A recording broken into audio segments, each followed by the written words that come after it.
Hi, everybody. How are you? Welcome to Stock Markets with Bruce, where stink bids save lives. I'm your buddy, Uncle Bruce. Rugman is here to protect us all. It's all good. Nice to have you here today. It is Wednesday, November 23rd, 2022. Let's just say 2022. Yeah, it is 2022. Wednesday, November 23rd, the day before Thanksgiving. If you're watching this telecast a year from now, 2 years from now, well, look how good I am. I look great. Anyway, welcome all. Don't I look so much younger today than 2 years from now? Don't look at videos from a year ago. Don't hurt yourself. Look, we're here to cover the markets in plain English, and the folks that hang out here on this channel, generally speaking, are the best YouTubers in the world. They can come in here with a visit every day, Monday through Friday.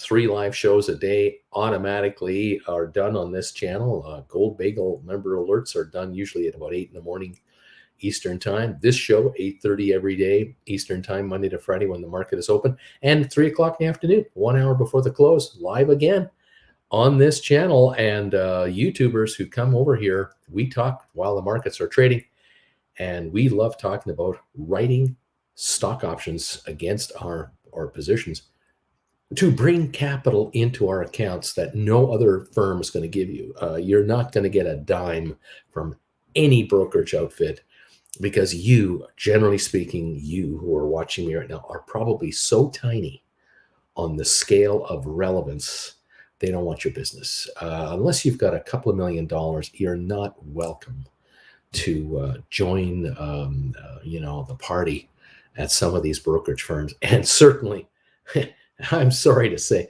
unless you got a couple of $1 million, you're not even going to get a chance to talk to anyone in the brokerage business about how to write stock options and make money on your portfolio, other than, well, why don't you buy our fund and you get a dividend every quarter?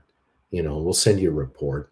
And thanks for coming in. Give us your $500,000 and we'll put it to work for you on in segmented areas that equal the risk tolerance that you're comfortable with, and then we'll send you a report every month or so to tell you how we think you're doing, and you get to talk to one of our specialists once a year for an hour, half an hour.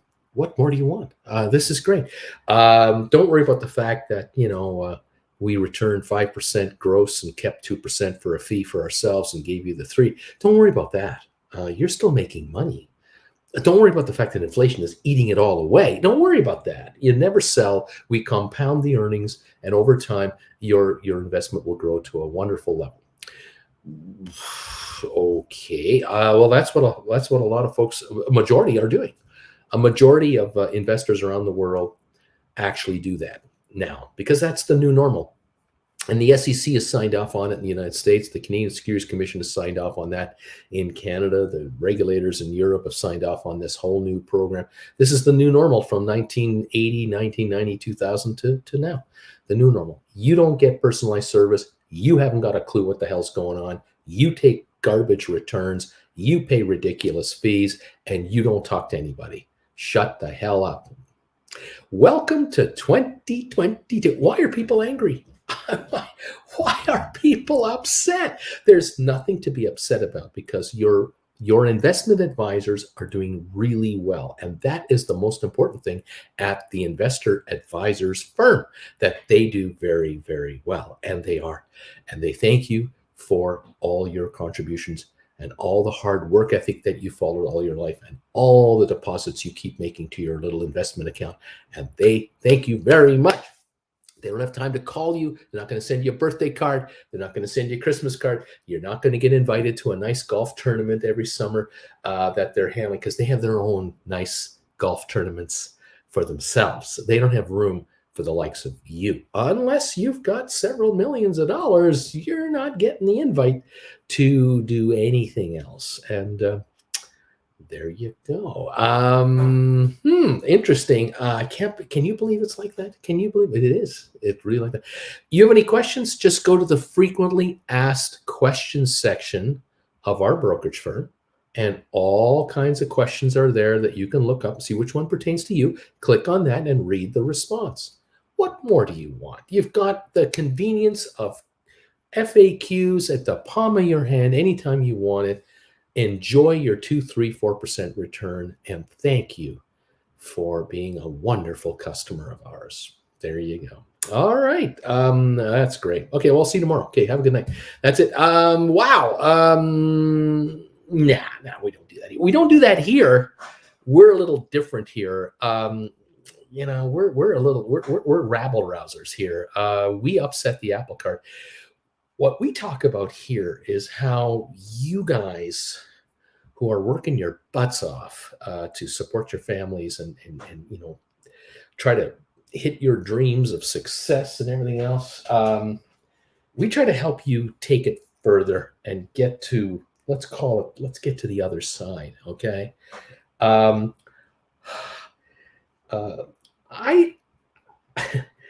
measure success on this channel by how many of my viewers reach out to me either on this chat right here, you see right here, or with private messages, or one-on-ones that I have with people, private one-on-ones all the time.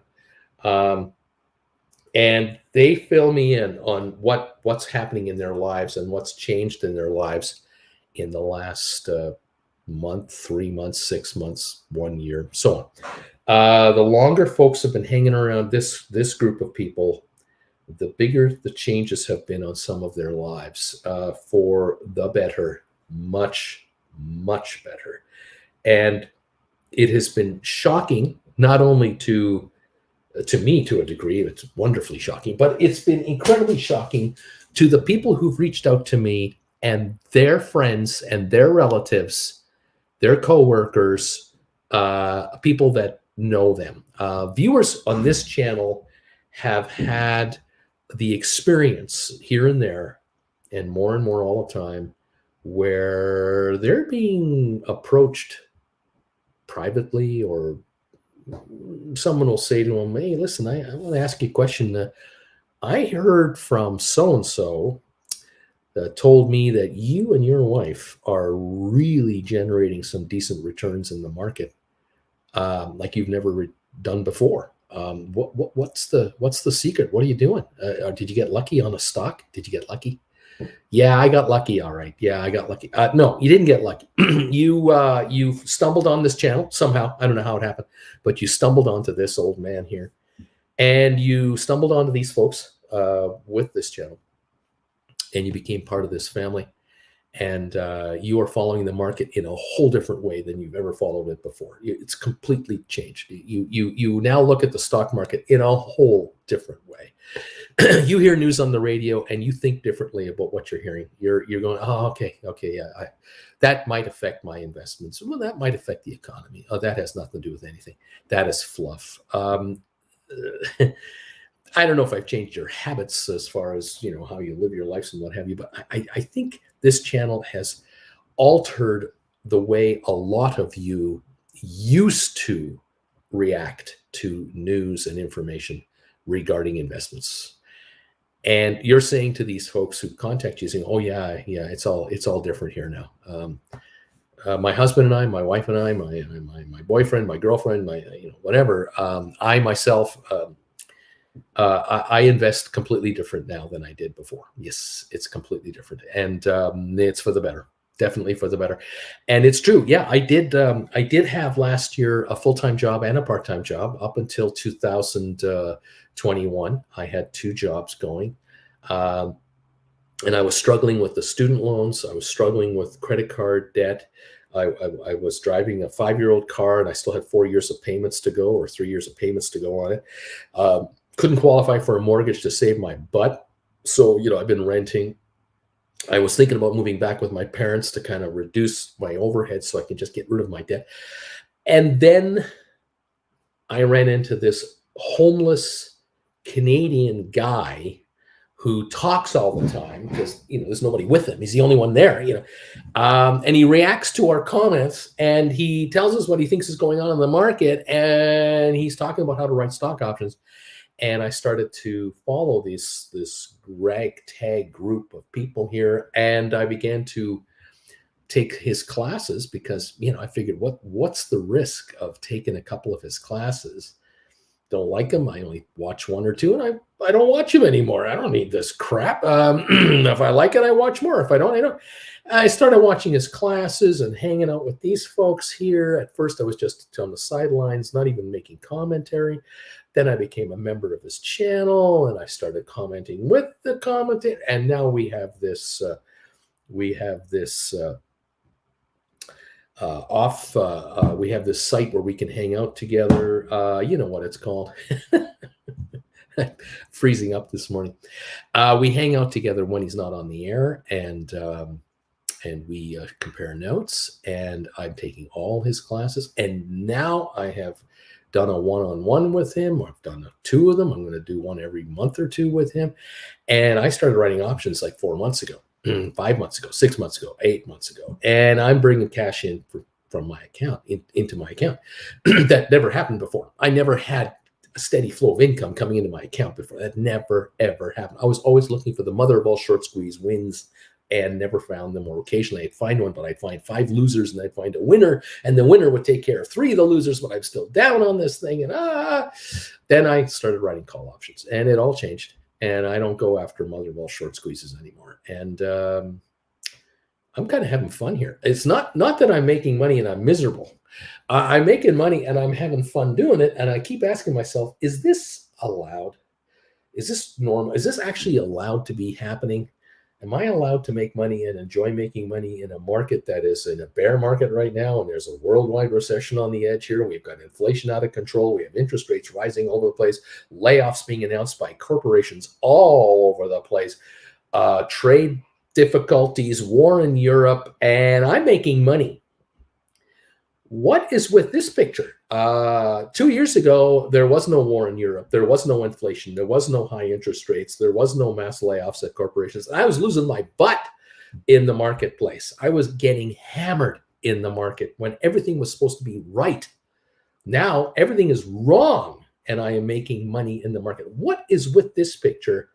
And why is it that I have $200,000, $100,000, $50,000, $280,000, whatever you got, and you never get a phone call, you never get communicated to by one of the senior brokerage firms for, can we help you make money in this market? You never get contacted. And when you do get contacted, because some of you do get junk mail or email or what have you, you get that 28-year-old recent college graduate calling you or contacting you, and you are allowed to go into a branch of whatever, and you get to see a pimply-faced recent graduate who doesn't know jack squat. And you ask that person about writing options, and they look at you with this death stare, this I'm in a coma stare. Like, huh? Option writing? We don't do that here. No, we don't do. Let me get my manager, and then they bring the manager in, who's 5 years older, not all that happy to see you, couldn't give a crap, and they go, option writing? Well, that's a very speculative, highly leveraged derivative type thing. We don't condone that here. Thanks for coming in. And you go, what is this? What is it you're pushing? And you look at the brochure when you get home that they handed you, and you go to their website and you look at their, how great they are. And you quickly realize, oh my God, this thing is structured for them to make nothing but money off of me, with fees for everything, and handling fees and accounting fees. And no, there's nothing in it for you, everything in it for them. And you can't believe that these guys are allowed to be in business. You can't believe that the cops don't go in there and raid those guys, because the ripping off that they're doing of their clientele is unbelievable. But hey, SEC approved. We're SEC insured. We're FDIC insured. We insure your money in case there's a run on our bank, because we have all your money, and it's unbelievable. I just I come off like a raving old man when I talk about the industry today versus the industry of when I was a broker. It wasn't perfect when I was a broker, by the way. We weren't perfect, but it isn't perfect today either. And boy, you've got to figure out what it is you're going to do with yourselves. And you've got to take control of your life in every aspect. Otherwise, you are going to get steamrolled. And there are so many people out there who have been brainwashed into thinking, oh, you don't dare do that yourself. Oh, you have to hire a professional to do this. And I'm just going, really, really? Common sense doesn't prevail anymore. People are now told they're so stupid they can't look after their own stuff. I get it, though, because you tell me all the time. I don't know how many of you have told me this. Have you ever heard of, have any of your children, those of you who have kids out there who are now in university, through your entire childhood's lifetime, has any of your kids ever come home and said, Mom, Dad, oh, what a great day at school today. Oh, really? What happened at school today?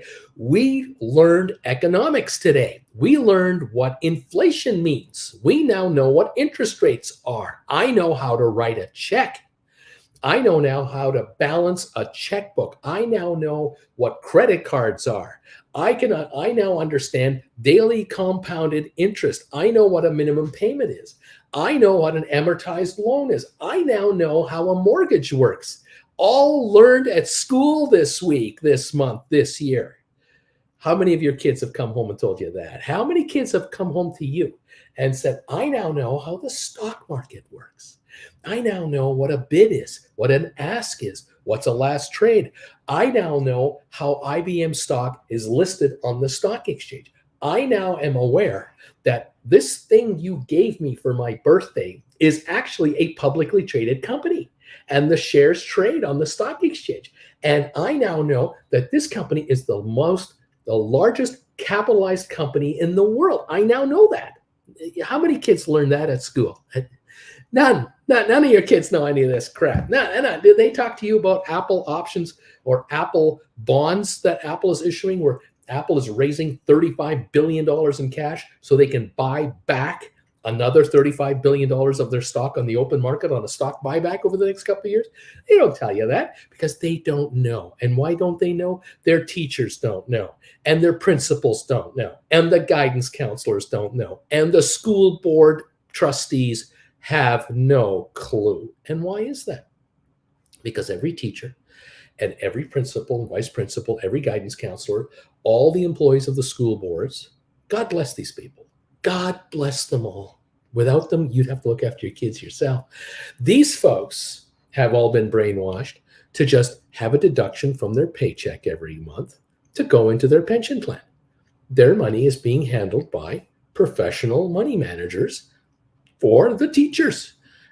So Colorado, the state of Colorado, they have a pension plan for teachers. Texas, California, Ontario in Canada, British Columbia.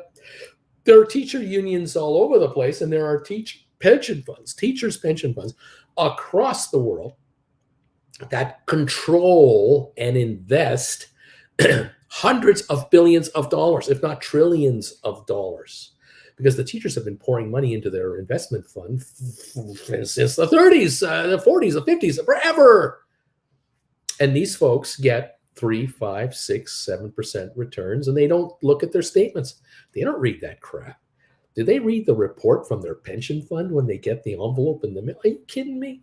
How many teachers have shoeboxes of statements still in the envelopes in their files at home? They don't look at that garbage. Their number one concern is, when I retire from the school board, I want to get my pension check. That's their number one thing. And they make sure that their checking account is linked to the pension fund so that the automatic deposit is made for their pension. They have no idea what the returns are. They have no idea how well they've done. They have no idea what their pension owns. They have no idea what their pension does. Haven't got a clue.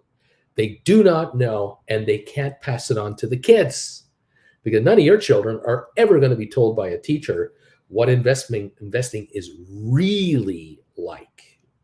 It's none of that. Okay, so now you've got kids in university, college. How many of you have had your kids come home for Thanksgiving holiday or Christmas time or at the end of the first year, the third year, at the end of their master's program, and sit down with you and talk to you about the investing world that they've learned about in college? None. Nobody. No. They know more about what they see on television and in the movies. They know more about the market by watching the movie The Big Short. They know more about the market by watching the movie Margin Call. They used to know, the kids that are now in their 30s and 40s, they learned about the stock market from Gordon Gekko in Wall Street. That's how they understood the stock market. And they were all crooks. The market has made nothing of crooks and shysters and everything else. And there is no hope for the small retail investor whatsoever. That's what they learned in the public domain that's out there. There's no prof. And if there is, it's 1 in 1,000 or 10,000. There are no profs like this old man who take your kids, sit them down in that classroom or in that lecture hall or wherever they do this stuff and say, listen, here's the world that you're part of, and this is how it goes. It took you guys, yourselves, as fully grown up adults, as mature or immature as you are, as successful or as unsuccessful as you are, it took you guys to somehow stumble into this channel by some fluke. I mean, it's not like YouTube promoted me to 25 million people or 250 million people every 15 minutes. How you found me is a miracle. And that you're listening to this old man telling you stuff you've never heard before. You never heard this from a banker before. Some of you know some of this stuff. Some of you know some of the other stuff I talk about. But overall, you've come to this channel and went, holy crap, this guy is like, is he ever out there? He's either a Looney Tune or he's got something that someone else doesn't have. The problem is there used to be millions of guys like me, maybe, well, certainly hundreds of thousands of people like me, men and women, who could have sat down with you back in the 80s, in the 70s, maybe the 90s, and we could have guided you through the maze and myriad of crap out there to explain to you what the market is all about in plain English. We're all dead now. I'm 67 years of age. All the brokers around me that were my age in 1985, what was I in 85? I was 30 years old in 1985. All the 30-year-old stockbrokers from 1985 are now 67 years of age. If I were 40 in 1985, I'd now be 77. If I was 50 with experience, I'd be now 87 years old. How many 87-year-olds are you going to go and find right now to talk to about investing in the market? Where are they? Where are the 87-year-olds? Well, statistically, if they are males, they've lived 10 years longer than the average male. That's the first problem. Second problem, 87-year-old people, how many of them are absolutely sharp mentally versus suffering from forgetfulness, Alzheimer's, whatever? How many are healthy that aren't suffering from a debilitating disease? How many are not in a hospital bed?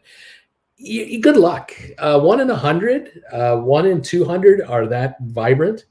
You're not going to get this info from anyone anymore. We've died out. I'm the last wave of these guys. Sure, there were 26-year-old stockbrokers in 1985. Guess how much they knew about the stock market? Nothing. They were 26 years old. They were still getting drunk on the weekends, couldn't wait to party at the end of the day. And very few of them really wanted to be stockbrokers. They wanted to be the young guy in the 3-layer suit with the vest and the jacket. They wanted to drive the nice car, but they didn't want to do the work to be the successful broker. Because in the brokerage business that I remember, 1 in 10 brokers that got hired, 1 in 10 people that got hired and trained as stockbrokers lasted more than 5 years. Most of these guys were gone with the first 5 years, first 7 years. Their careers were over. And they left disillusioned. They left destroyed. They left with nothing because they didn't put the work in and they didn't buy into the notion that this is a career that you invest your life into. They wanted a quick hit. They wanted that mother of all short squeeze return. And they didn't get it. They didn't get the first one, the second one, the third one. By the time the fourth one, they were out of gas and they were exhausted. They were partied out and they had wined and dined potential investors, and they lost all kinds of credibility and everything else. They were gone. 1 in 10 stuck around. And 20 years later, you go into a brokerage firm with 20-year veterans, find 20 brokers who've been here for 20 years or have been a broker for 20 years without leaving a firm in shame, going to another firm and trying a new start. I'm talking about the successful top of the line investment advisors in 1985, 1995. They were hard to come by. And these people, they didn't have time to sit down with you for an hour a day to explain to you how the market worked. Why? Because they had 2 assistants who were making phone calls on their behalf, taking calls and making calls. This broker was still building a book. This broker was successful because he had 500 clients and wanted another 100 this year. Because in his brain, he figured it out that every year he's going to lose 10% of his clients. They die of old age, and they move, they get transferred. Whatever happens, happens. And so you got to replace 50 and then get 50 new to grow your business. And so they're trying to add 2 new clients a week to their book. And they are under unbearable pressure from management in-house, in the branch, and regionally and nationally to deliver and deliver and deliver. And it gets harder for them every year to make as much money as they made the year before, because brokerage firms are like anybody else. Banks, factories, architectural companies, car dealers. I don't care who you work for. Every year it gets harder to make the kind of money you used to make because the owner wants a piece of your action if you're successful. They're going to make it harder for you to attain the same success because they want in. And these guys were working their butts off to grow their business, and they didn't have time to talk to you. And even if they found you as a potential client, you didn't get the hours and hours of service you needed. What this broker would try to tell you to do is trust this broker with your investment. We will have a meeting with you in the office with my assistants. We'll figure out your risk tolerance levels, and we'll begin to make investments into conservative, long-term growth situations. Again, you're going to get 3 to 5% on your money, and the broker's going to get 20% of that action as a fee. And that's how it was, unless you had an individual broker that said, you're sitting on $500,000. Why are you working? What possible reason do you have to go into the office anymore? You're only making $60,000 a year. I think you can make $85,000 a year writing options on your account. And you're going to go, what? What do you mean? No, you can make more money making your money work for you than you working to get the money. Why aren't you on holidays in Europe 3 months a year? Why aren't you traveling to Australia? You'd like to go to Australia, would you? Oh, I'd love to see Australia. Why don't you take 3 months and go to Australia and New Zealand and have your money work for you by writing options that depreciate to nothing? I don't understand why you're working. No one told you that. No one was going to tell you ever. They will never tell you that. Your boss isn't going to tell you that. Your pension fund manager for your company is not going to tell you that. Who's going to tell you that? Why would anyone want to tell you that? What's the incentive for them? What's in it for them? No. You keep coming into work. You shut the hell up and get over there and deliver. And when I tell you that you're working 2 extra hours today, you're working 2 extra hours today. And when I give you a project that you know you can't do this week, it's going to take the whole weekend to get it done. That's what I expect from you. And don't come crawling to me for a 5% pay raise this year, because we don't have it in the budget, okay? Because the bonuses that are being paid out are being paid to my bosses, and I'm getting a little trickle, and there's nothing left for you. Although you're the one making the money for us, there's nothing in it for you. So shut up, get back there, and just be grateful we allow you to come in the front door every day. That was the normal until 2020. And now things have changed. One of the things that have changed is I showed up. Oh my gosh, this rabble rouser telling people they can take control of their lives and live their lives the way they want. Oh, that's a radical concept. How dare I do something like that? Good thing I don't work for anybody, because I'd be fired. You don't want me.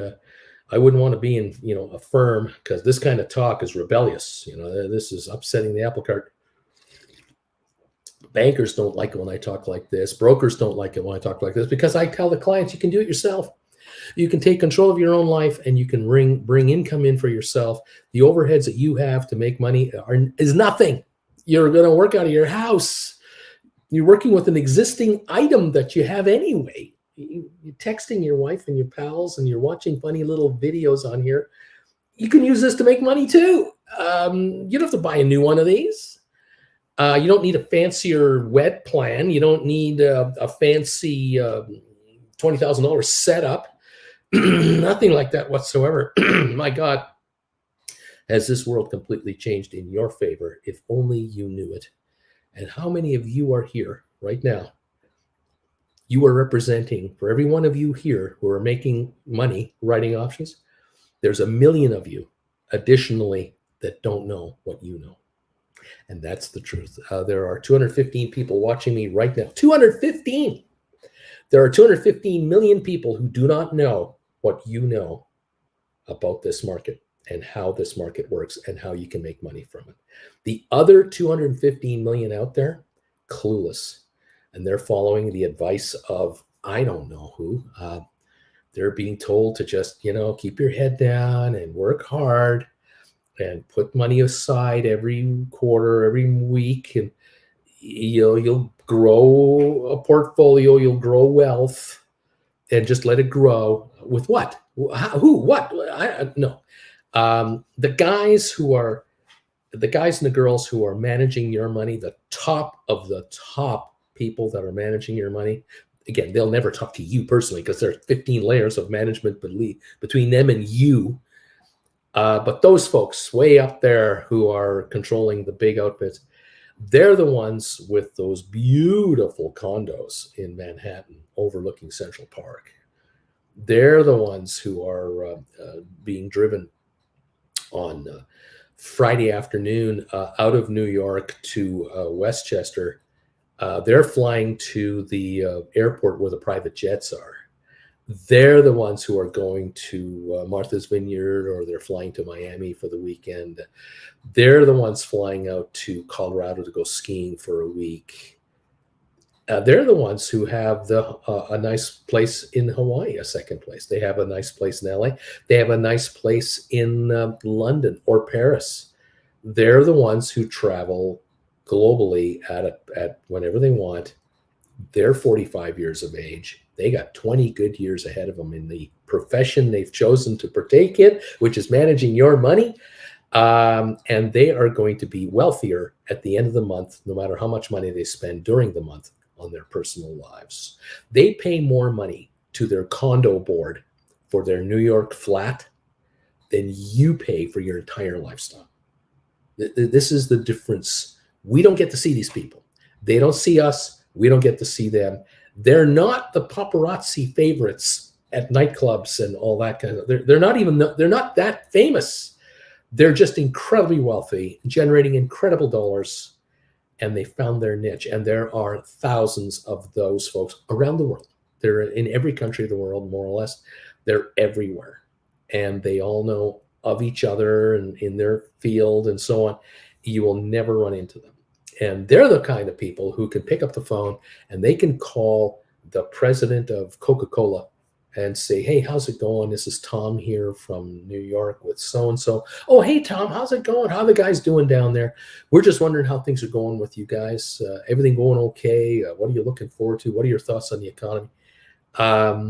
These guys have the access to whomever they want to get access to, including politicians right to the top. And they are also seeked out by the top people for advice, all off the record, in the middle of the night, not in front of cameras. They're the ones who get approached by no matter what party, doesn't matter. This is not to do with politics. This is to do with money. This is nothing personal, Sonny. It's business. Okay. It's just business. It doesn't do anything to do with Democrats, Republicans, independents, radicals, nothing like that. It's money. And these folks are always in demand and are always asked for their personal advice. Quite amazing. They have a wonderful time of it.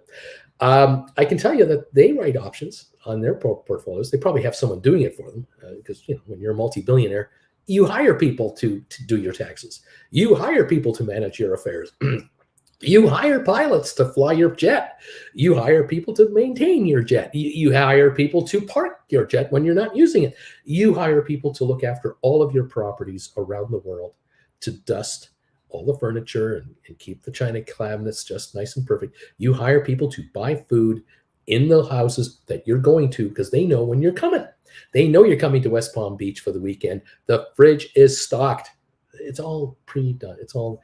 That's another life we don't know. But they're doing what they should be doing to maintain that lifestyle. You folks are trying to get off the ground floor and survive. And this is the secret to, the difference between us and the others, the high-enders. We want to join these folks in some kind of way or another. If this channel can somehow help you double your income, quadruple your income, help you make 10 times as much money as you've ever made in the market before, and you make triple your wage or 4 times your wage, and it really takes you to the upper middle class level. You're into 6 figures in revenue, well into that. Great. You're paying more taxes now than you ever made before in gross income. Fantastic. I'm a happy guy. Can I get you guys to the billionaire status? No, I'm not going to be around 40 years to help you get there. It's not 107. No, that's not happening. But I'm here now, and we're here now. We're here together, and we're in this unbelievable market. We're in this unbelievable economic scenario, and you guys can make money in this environment more than you've ever made before. Welcome to 2022. It's insane. It's just insane out there. Look, I'm talking this morning about Ryan Cohen. What's going on? What's going on with Ryan Cohen? We're now hearing a story that he's investing in Nflx. He's investing in Citigroup. I have nothing against him for that. Way to go. He's a very wealthy guy. He's worth over $3 billion and more. He's making investments in where he feels a return is coming. Fabulous. I love it. The only thing that I'm worried about is he perhaps a little too into other investing rather than concentrating on where we would like him to concentrate on, like making GameStop a very valuable company. We're kind of funny that way. We would really like to see GameStop be the center of his attention. But we've noticed in the last year that hasn't been happening. He got into Bed Bath & Beyond and out. Now we're talking Nflx. We're hearing Citigroup. We've never really heard from him other than a video that came up last week. And we certainly don't hear from anybody inside GameStop. You don't hear from the new CEO of GameStop or the CFO. There's no press conferences. There's no one-on-one chats on a podcast. There's no get-together. There's no get-together on CNBC with anybody. There's no recorded interview with anybody. There's nothing. I mean, they don't even take the CEO, hire an interviewer, interview the CEO with a list of questions pre-approved by the CEO, and then release that as an interview on podcasts and on websites. They don't even do that. Like, they don't do any propaganda like other companies do. There's none of this. And you will never, ever see, I guess you're never going to see the CEO of GameStop talking live on air to somebody that could ask them anything. I mean, sometimes these are gotcha questions. You're never going to see that. But we don't even see the stage stuff. And so we're all on our own going, what the hell's going on? What does this mean? Where's this going to go? I don't know. Kind of goofy, isn't it? We'll watch that. Apple, have you watched Apple's news today? The latest report I read just before going live with you was i14 sales could be 2 million units short this Christmas. And we're already into the Christmas season. This is November 23rd. A month from now is December 23rd. Hello, anybody home? Hello. We're coming up to the big Xmas here, and they're talking a 20% shortfall of sales for Apple iPhones. That has never been talked about before. It's never been mentioned anywhere ever. Apple is never short of sales at Christmas time. They're short of inventory. Inside Apple stores, they are very critically short of inventory of Apple iPhone product. And there may well be people going into Apple stores asking to buy or looking to buy an iPhone 14 Pro, and they're out of stock. This is going to cost this company a lot of money, and it's going to hit their bottom line dramatically because, like anybody else, like at your house, for example, if your household expenses are $5,000 a month and you get a paycheck between you and your wife and what have you, and it comes out at $5,500 a month after all the deductions are done, you're $500 ahead of the household expenses, okay? But then out of the blue, you run into a bonus check from your employer of 5,000 gross, 3,500 net. You get $3,500. That is $3,500 pure additional money to the household. It isn't going to be $500 more after $3,000 of expenses because all the expenses are paid in the household from your paycheck. This is $3,500 additional money over and above the cost of your life. In the case of Apple, they sell 8 million iPhones in this Christmas selling season, holiday season, but they don't sell 10 million as expected. All the bills are paid by selling 8 million phones, all the store rents and all the salaries of the employees, all the distribution costs, all the manufacturing costs to make the phone, the shipping costs to get it into the USA and Canada and wherever they go to. That's all paid for from the 8 million. The 2 million additional phones to be sold, that's profit, net profit. And it is a good net profit. We're talking 45, 50% net margins here, if not higher. That's not here this time. It's not going to be recorded.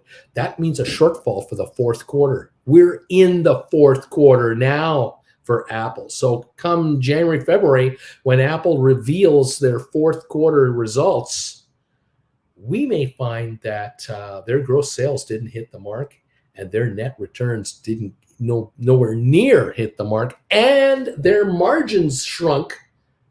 Net margins shrunk because they didn't have the gross sales with those profit margins on these phones. We may be in for a shock on Apple's stock. Today, it's off 84 cents. The market is not paying attention to this.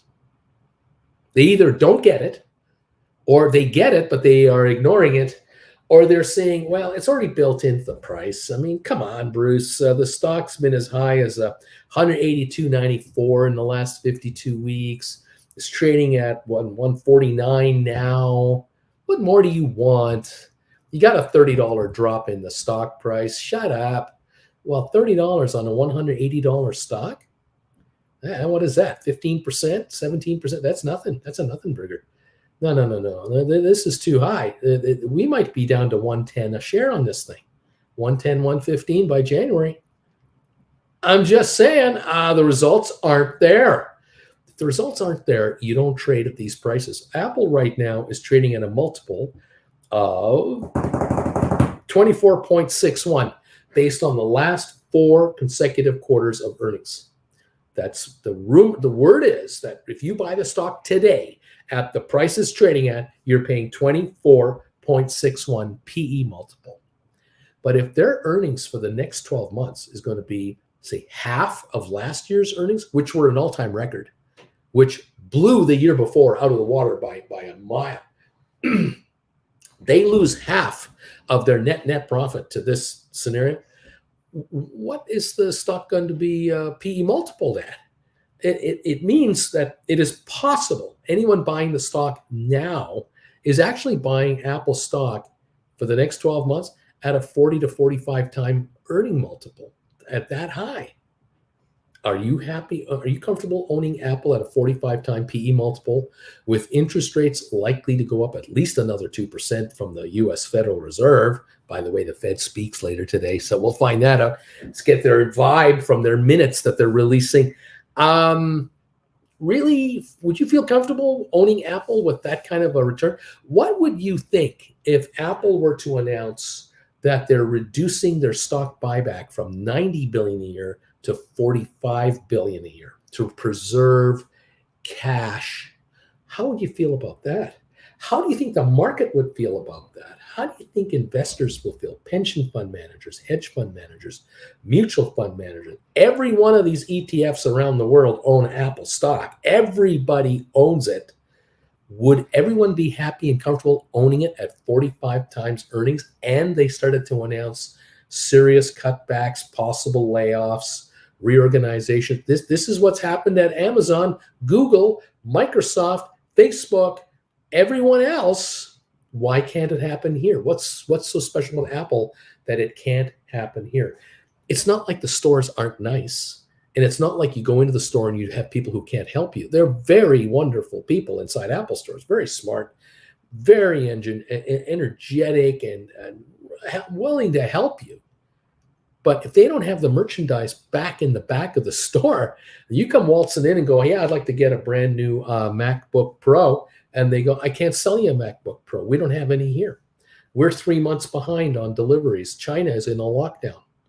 Again, speaking of China, they're in a lockdown again. And there are demonstrations against Foxconn at the Apple plant where they make the phones and a bunch of other stuff. There's problems here, kids. And the stock is down right now. 82 cents in the pre-market. That's what my phone shows. We got 12 minutes till the opening. 80-cent dip on Apple with a world of problems. A huge number of problems are surfacing over there, and no one's saying anything. I go, what? This wouldn't be happening if everybody had a stockbroker, because we were opinionated back in the day. You had no idea what the atmosphere of our stock brokerage firm was like back in 79, 89. You came into a stock brokerage firm to visit with me. First of all, I wouldn't let you into the office. I'd meet you at the reception desk, and we would go into a little ante-office, a little private office just off the reception room. And we would be way away from where the brokers are. There would be all the admin people between us and the back office people in hallways and little offices and stuff. And the pit where we hang out is way down there, because no client is allowed in there, virtually none. It was very rare. But I do recall the old days in the 70s when Merrill Lynch Canada had an office in Calgary. You could come in the front door on Main Street, walk right into this place. The receptionist was right at the front, but it was an open air facility. And you were standing at the end of a room, like imagine coming into a basketball court, and you come under the net and you look in front of you, and there's the floor, the parquet floor. And on the floor are all the desks of all the brokers. And at the end, where the other basketball court would be, the other basketball hoop would be, you're under one hoop and there's the other one. Under that would be the ticker going across with all the quotes streaming across, just like you see in the movies. And everyone's yelling at everybody else. And this is the house. This is one brokerage firm. These guys are all on the same team. They all work for Merrill Lynch. They're yelling at each other, and Jerry's yelling at Barry. That report just came out, and have you heard about this? And the one guy's talking to his client. Hold on a second. He puts his hand over the phone and yells, "Have you got that quarterly estimate from so and so? I need that. I got Jerry on the line." It's just mayhem. It's wonderful. You'll never get that. You'd never see that. That's going on now, but now it's going on sort of, digitally, I suppose. You guys have no idea what the world was really like in that environment. It was unbelievable. It was electric. It was incredible. You could measure the market. And when the Dow went up, the volume went up. When the Dow went down, the volume went down. It was awesome. Bagel Babe is here. How you doing, Bagel Babe? Thank you for joining us today. A new member of this channel, a Chillin' with Uncle Bruce member. Lovely to have you here. Thank you for joining us today, and welcome to the party.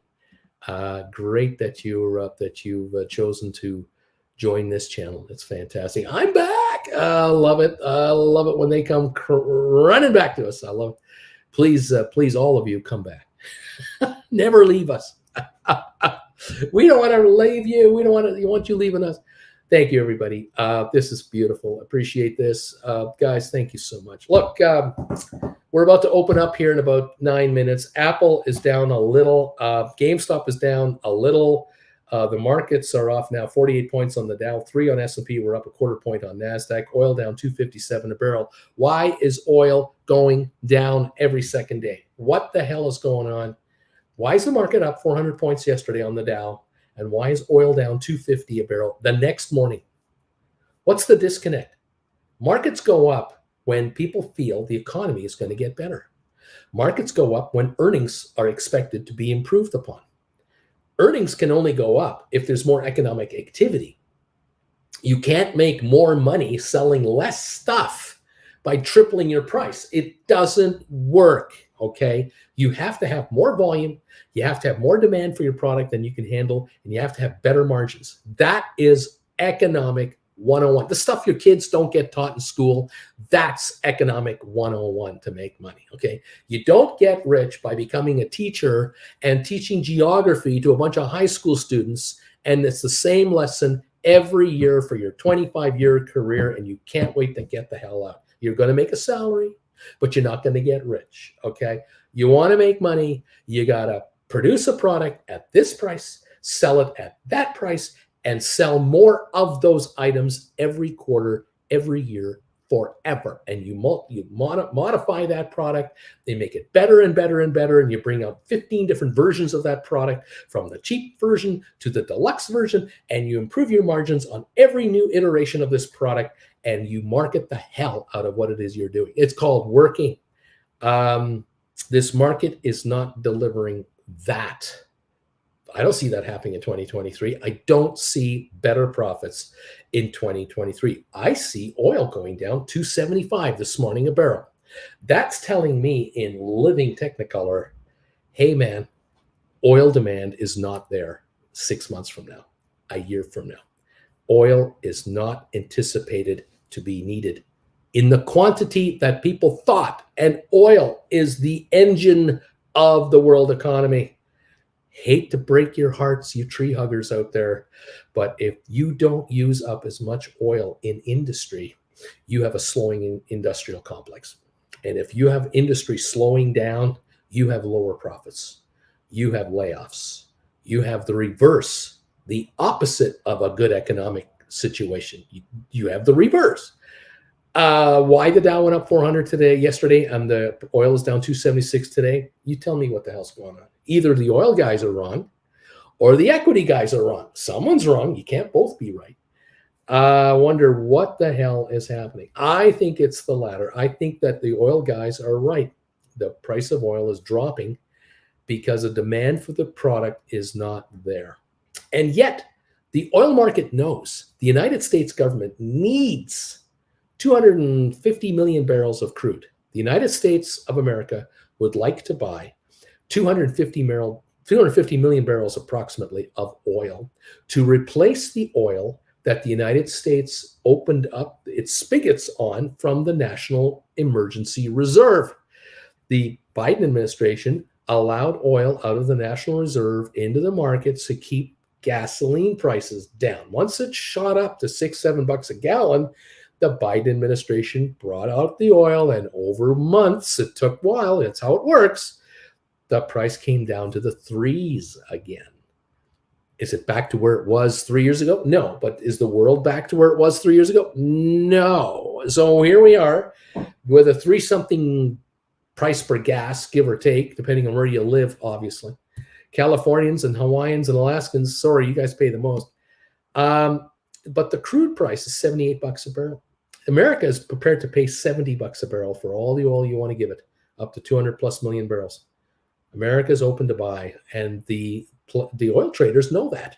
The oil traders are going, oh, it's a $78 price with a $70 floor built in. Can't go under 70. Uncle Sam is there with checks. Americans' checks don't bounce. Happy to buy oil back. So why is it down $2 then? Shouldn't it be up to 85 if everybody knows it can't go under 70? Why should it be at 78? I ask you. Weird, isn't it? Yes, 253 people here. 253 million are not here because you guys are the 0.0000 whatever of a percentage point that are kind of hearing this news from the market rather than the candy-coated everything is fine news that you get from, I don't know who, advisors. I'm not sure what's going on. It's goofy. It's crazy. It's wild. It's wacky. Thank you all for being here. 4 minutes away from opening this market today. If you're an option writer, oh, are you in a good place? You're in a happy place. You couldn't ask for being in a better market. By the way, why is SoFi down? Why is SoFi down? There are people out there, so-called analysts, who are saying, oh, yes, so SoFi is in terrible trouble. They're so over-leveraged on all of these consumer loans they've done and all of these student loans that aren't being paid back. Oh, this company's in huge trouble. They're a risky investment. Really? Really? What were they at 25? A bargain of all time? We're at 461. Really? Why is it then that the insiders of the company are buying the stock in their personal names and accounts and filing reports to the SEC to disclose it? Why would they do that if they're the insiders of the company? I mean, if anybody knows how well or how not well a company is doing, you would think the CEO would be like one of them.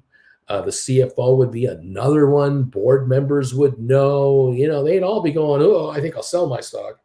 Or at least not buy any. They're buying up the stock down here. What do they know that these other analysts don't know? The fact that SoFi in the next 5 years is going to be a completely different company than it is today by size. It's going to have multi-million numbers of additional clients than it has today. That it doesn't have the overheads of traditional banks that are out there against this company. I mean, think about Wells Fargo and Bank of America and all the other banks across the United States that operate retail branches. What is their overhead looking like the next 3 years with 8-10% inflation kicked in? You think that their costs of being in physical branches aren't going up dramatically? How about all those employees that have to commute in to their jobs with these bank locations? I mean, these people have been, paying money for gas to get their cars to the branch to go to work. They've been paying higher prices for the vehicles they're driving to go to work. These folks need raises. These folks need more money to be able to keep working for these guys. I keep hearing every so many months about how the minimum pay rate at Bank of America now will be $23 an hour or $25 an hour. And you go, oh, wow, it's a couple bucks an hour more. That's nice. It's okay. You don't realize how many millions of people this is, how many hundreds of millions of dollars a day more in salaries have to be paid out per day, 5 days a week, all year round. I mean, the benefits go up proportionately. The cost to these banks out there that have retail locations to stay in business, to just make as much money net as last year, they have to generate 12% more revenue this year to equal what they made last year, because it's going to be eaten up by inflation. Now, you might say, but Bruce, they're getting more money for their money. They're getting higher interest rates for the money they're lending out. So actually, they don't need it. What does that mean? It means that if they lent money out last year at 4% and they're lending it out now at 5% or 5.5%, there's that 12% increase in revenue, I guess we're talking about. Because obviously, if you write a mortgage for 6% or 7% instead of 3%, you get this extra cash coming in, but there is cost to produce the mortgage, the ability to appraise the house, check all the paperwork, do all the credit reports, and all that. The cost of doing all that has gone up. That's what I'm talking about, inflation costs. So it's costing the bank more money to be a bank. And so they better generate more revenue from higher interest rates to cover increased costs. Now, what profits are we talking about here, net, net, net? And how many people can't afford to pay the new mortgage rate? How many people get the mortgage and then 6 months later get laid off by Amazon or by Apple or by Google or by wherever? They get laid off, and all of a sudden they're falling mortgage payments behind. I mean, one mortgage that doesn't have payments made on it needs 10 other mortgages that get paid on time to carry the loser. If you have a 2% failure rate on mortgages, you got yourself a problem. I mean, 20% of all your mortgages are no longer contributing to the bottom line of the bank because 20% of the mortgages are carrying the losers to just cover that, leaving 80% of the mortgages to carry the whole entity and make profits. This is not good. This is a very thin margin business, banking. And these retail bankers out there are in trouble. With SoFi, you don't have the branch costs. You don't have property taxes. You don't have the cost of a vault. You don't have the cost of insurance to insure what's inside the vault. You don't have safety deposit boxes. You don't have receptionists. You don't have security guards at the door. You don't have tellers, loans officers. It's all automatic. It's all on the computer. Yeah, they're employees. SoFi has employees, but they're employees at large centers that don't deal with the public one-on-one. They're dealing with this computer thing. The number of people that a typical employee of SoFi represents and handles compared to the typical employee at a Bank of America handles, you can't compare that number. I mean, how many people can physically a loans officer visit with for an hour a person? How many can you do? 5 appointments a day? 6, 3 in the morning, 3 in the afternoon? You got to have a lunch break, got to have a pee break. I mean, how many people can you see? It's an 8-hour day, really. You got to make some phone calls and get back to people with questions that you met with the last week and yesterday, and you got to make phone calls to people, say you're approved, you're not approved, whatever. I mean, how many people can these people physically see? Here at SoFi, it's all I'm typing. And a lot of it is artificial intelligence. The efficiency of SoFi blows away any brick and mortar bank for sure. So SoFi is cheap. It's a bargain, and it's on sale. And I like the stock. Anyway, we're open. Larry Titus definitely hit the bells while I was ranting away, I'm sure. Larry, thank you, my friend, for hitting the bells for us again. We're up 41 points on the Dow. That's what I see at the moment. Now, let's take a look at the rest of this market. Let's see if I can get my big-ass iPad to update us. I think we're off 27 cents on GameStop right now, 26.03 a share. Yep, Dow's up 40. The S&P's up 1 3/4 points, and we're up 10 points on NASDAQ. This is a nothing burger. We got nothing going on here. Thanksgiving is tomorrow. Interesting. Oil down 276 to 78.19 a barrel. Whoops, down we go. ATIP is up again, up 1.6 cents to 55 cents a share. The ATIP did hit a low of, what was it, 40-something cents? Wasn't that the other day? 47 cents we were there the other day, 47.8. We're now around 50-something. Looks like 55. I'm not sure if that's accurate, but yeah, it's interesting. Tesla, 173, 19 up 328. Apple is down a penny at 150.17. The market is completely ignoring reality when it comes to Apple. Completely ignoring reality. I don't know why. I can't explain it. I can't defend it. Apple could go to 110 by January. It could. Will it? You tell me. We'll see what's going on here. GameStop, 26.25 at the moment, 26, and then I see on another device, 26.03. You tell me what GameStop's doing. SoFi, 460, down 4. Now I've got it at 462. HPQ, 29.10. Amazon at 93.19. They're in the red. It's too early to give you quotes because everything is just settling in right now and opening up and just getting started.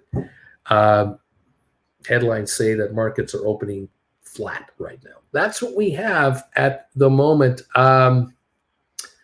Fun times. Andy Curtin, hi Bruce, good afternoon from the UK. What is the URL for your options courses, please? If you want to check out my options, head over to my website, and it's right here, stockmarkerswithbruce.com. .ca. I'm in Canada, so the .ca is a Canadian website. So head over there, and you'll find the lessons available. There are 14 of them, and you can take any one you want, whenever you want. Watch them as many times as you like. They're about 1 hour, 40 minutes to 2 hours, 10 minutes long, depending on which lesson you're looking at. I recommend start with number 1, then go to number 2, and watch number 3. Take your time. You want to watch a class a day? Knock yourself out. You want to watch a class every couple of days or one a week, whatever works for you. Enjoy. You'll find the link down below, by the way, in the description of this channel. That's where the links are. And away you go. Pick them up as you like and enjoy. And away we are. All right. Thank you, everybody, for popping in here. Nice to see you all. What else is happening here? Thank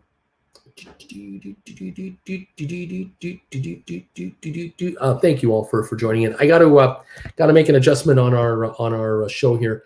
Thank you, everyone, for your support of this channel. Thank you for those of you who have become members of this channel. Those of you who've become subscribers to this channel. The Gold Bagel members, you guys are awesome. Absolutely the best of the best. Love the fact that you're here. Again, if you're a member of this channel, the chat is open to you exclusively during market hours, which is now happening right now. We are going member-only chat for the next while. And please become a member and join the party. Let me know your thoughts, or you have questions on what the market is up to and you wonder what I think about it or whatever. You're here to you can talk to the other members now, member-only mode. Thank you all very much. We have 149 thumbs ups. Thank you for that. I have had no time to ask and beg for thumbs ups this morning. If any of you out there can hand a thumbs up our way, please do us a favor. Hit that thumbs up button. We like to hit at least 200 for the morning show. Love to get into that level or higher. Thank you for those of you who are able to help us with the thumbs ups. They're free to hand out, so be generous and hit the thumbs up button. There's no excuse. You like making money? Hit the thumbs up button.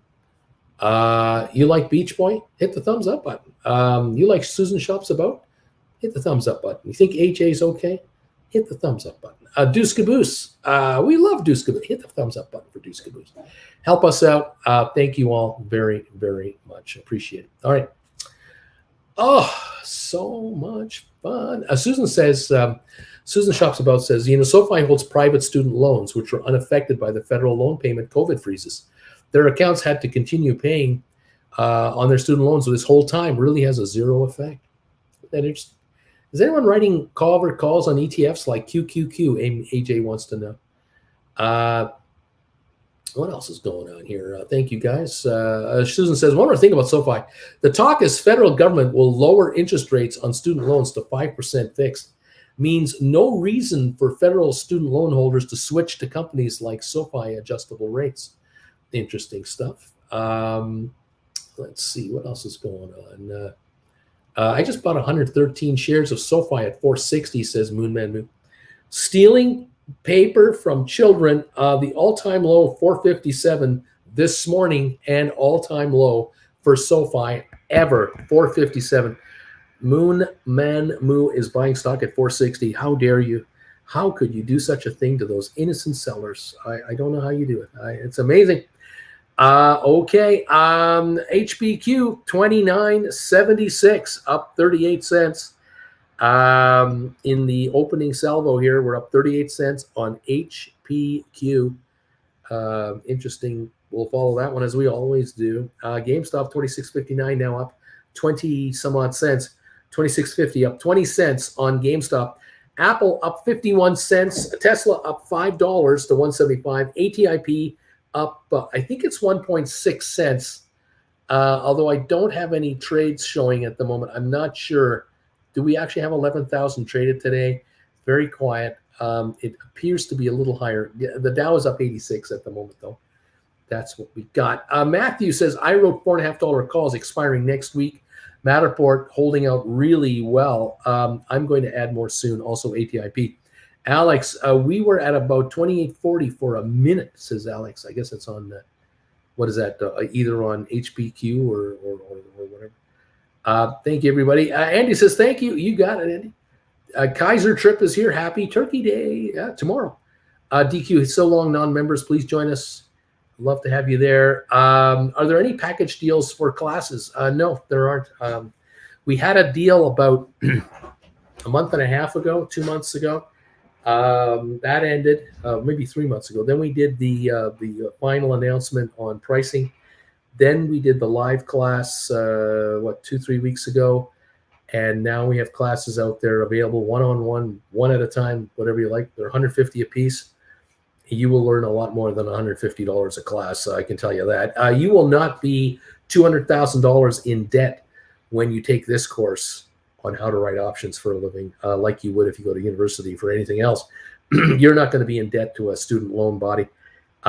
You're going to make much more money for the rest of your life than these $150 classes cost you. I think you're going to do extremely, extremely well. Beach Boy, Flint Creek Soap Company, you're way behind today. I was telling the Simpleton gang here how lucky they are having me on the chat. All fragrant with newly arrived soaps. Thank you, Flint Creek. Beach Boy got the soap, arrived in Israel safe and sound. So happy to hear that for Beach Boy and for Flint Creek Soap Company. Thank goodness that it has arrived. Beautiful stuff. I love it.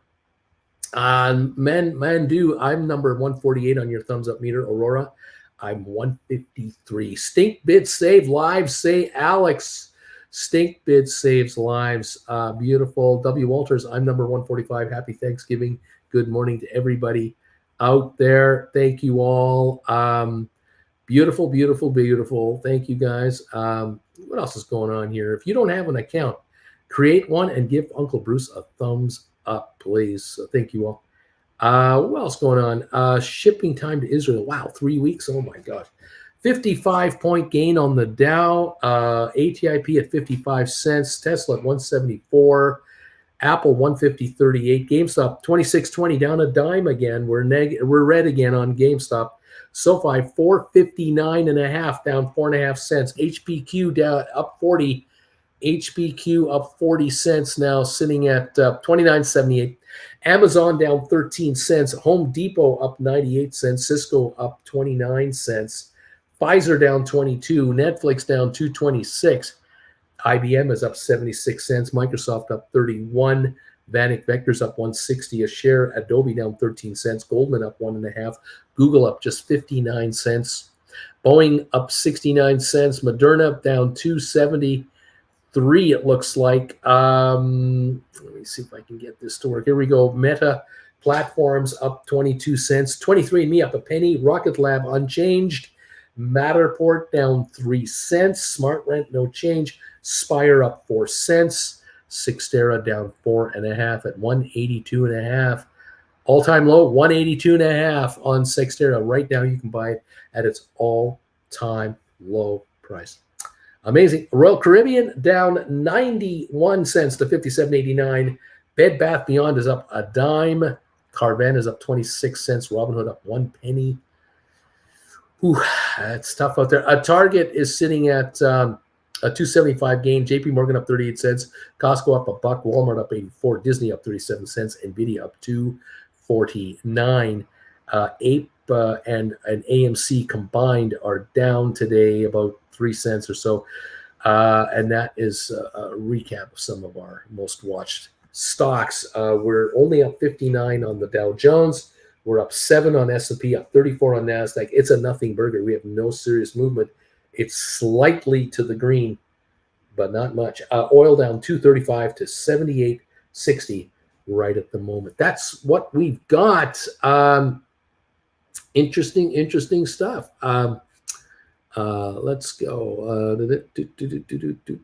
Can I get a bite onto Discord? That's what I forgot this morning. I couldn't remember the word Discord. You can hang out with me here during the market hours, or you can hang out with this gang on Discord between the shows. 24/7. The Discord channel runs. If you want to get in on Discord, send me a private email. Here it is right here, brucefarmer at hotmail.com. Just send me a private email. Say, Bruce, I'd like to get the link to Discord. I will link you over to Beach Boy that will get you set up. Beach Boy will take care of you. And again, if you want to get your hands on some courses, some lessons on how to become an option writer and become self-employed, perhaps quit your day job, perhaps travel for a year or 2 or 3, trading while you're on the road, changing your life entirely, why don't you go to my website right there? The classes are waiting for you, 14 of them. Everybody who's on this chat, practically every single person on this chat, they've taken all these classes and they're writing options and they are changing their lives dramatically. Why don't you become part of that crowd instead of being stuck in that cubicle of life that you've got yourself into? It used to be cool when you had that job after college. I got my own job. But after a few years, you realize, oh, this isn't quite as exciting as I thought it was going to be. This is nowhere near as rewarding because they're cutting back around here and people getting laid off and they don't hand out raises. They spread non-cheer. They don't spread cheer. They spread non-cheer. You end up hating your boss around here, and every 6 months you get a new one, and you start hating that one because that one's worse than the last one because management is bringing people in here to give us a hard time, to grind us into the pulp. This isn't good. I got to get out of here. How do I do that? Well, maybe I should do what Bruce does. I'll hang out with Bruce's gang, with those kids. I'll start running options and I'll get out of here.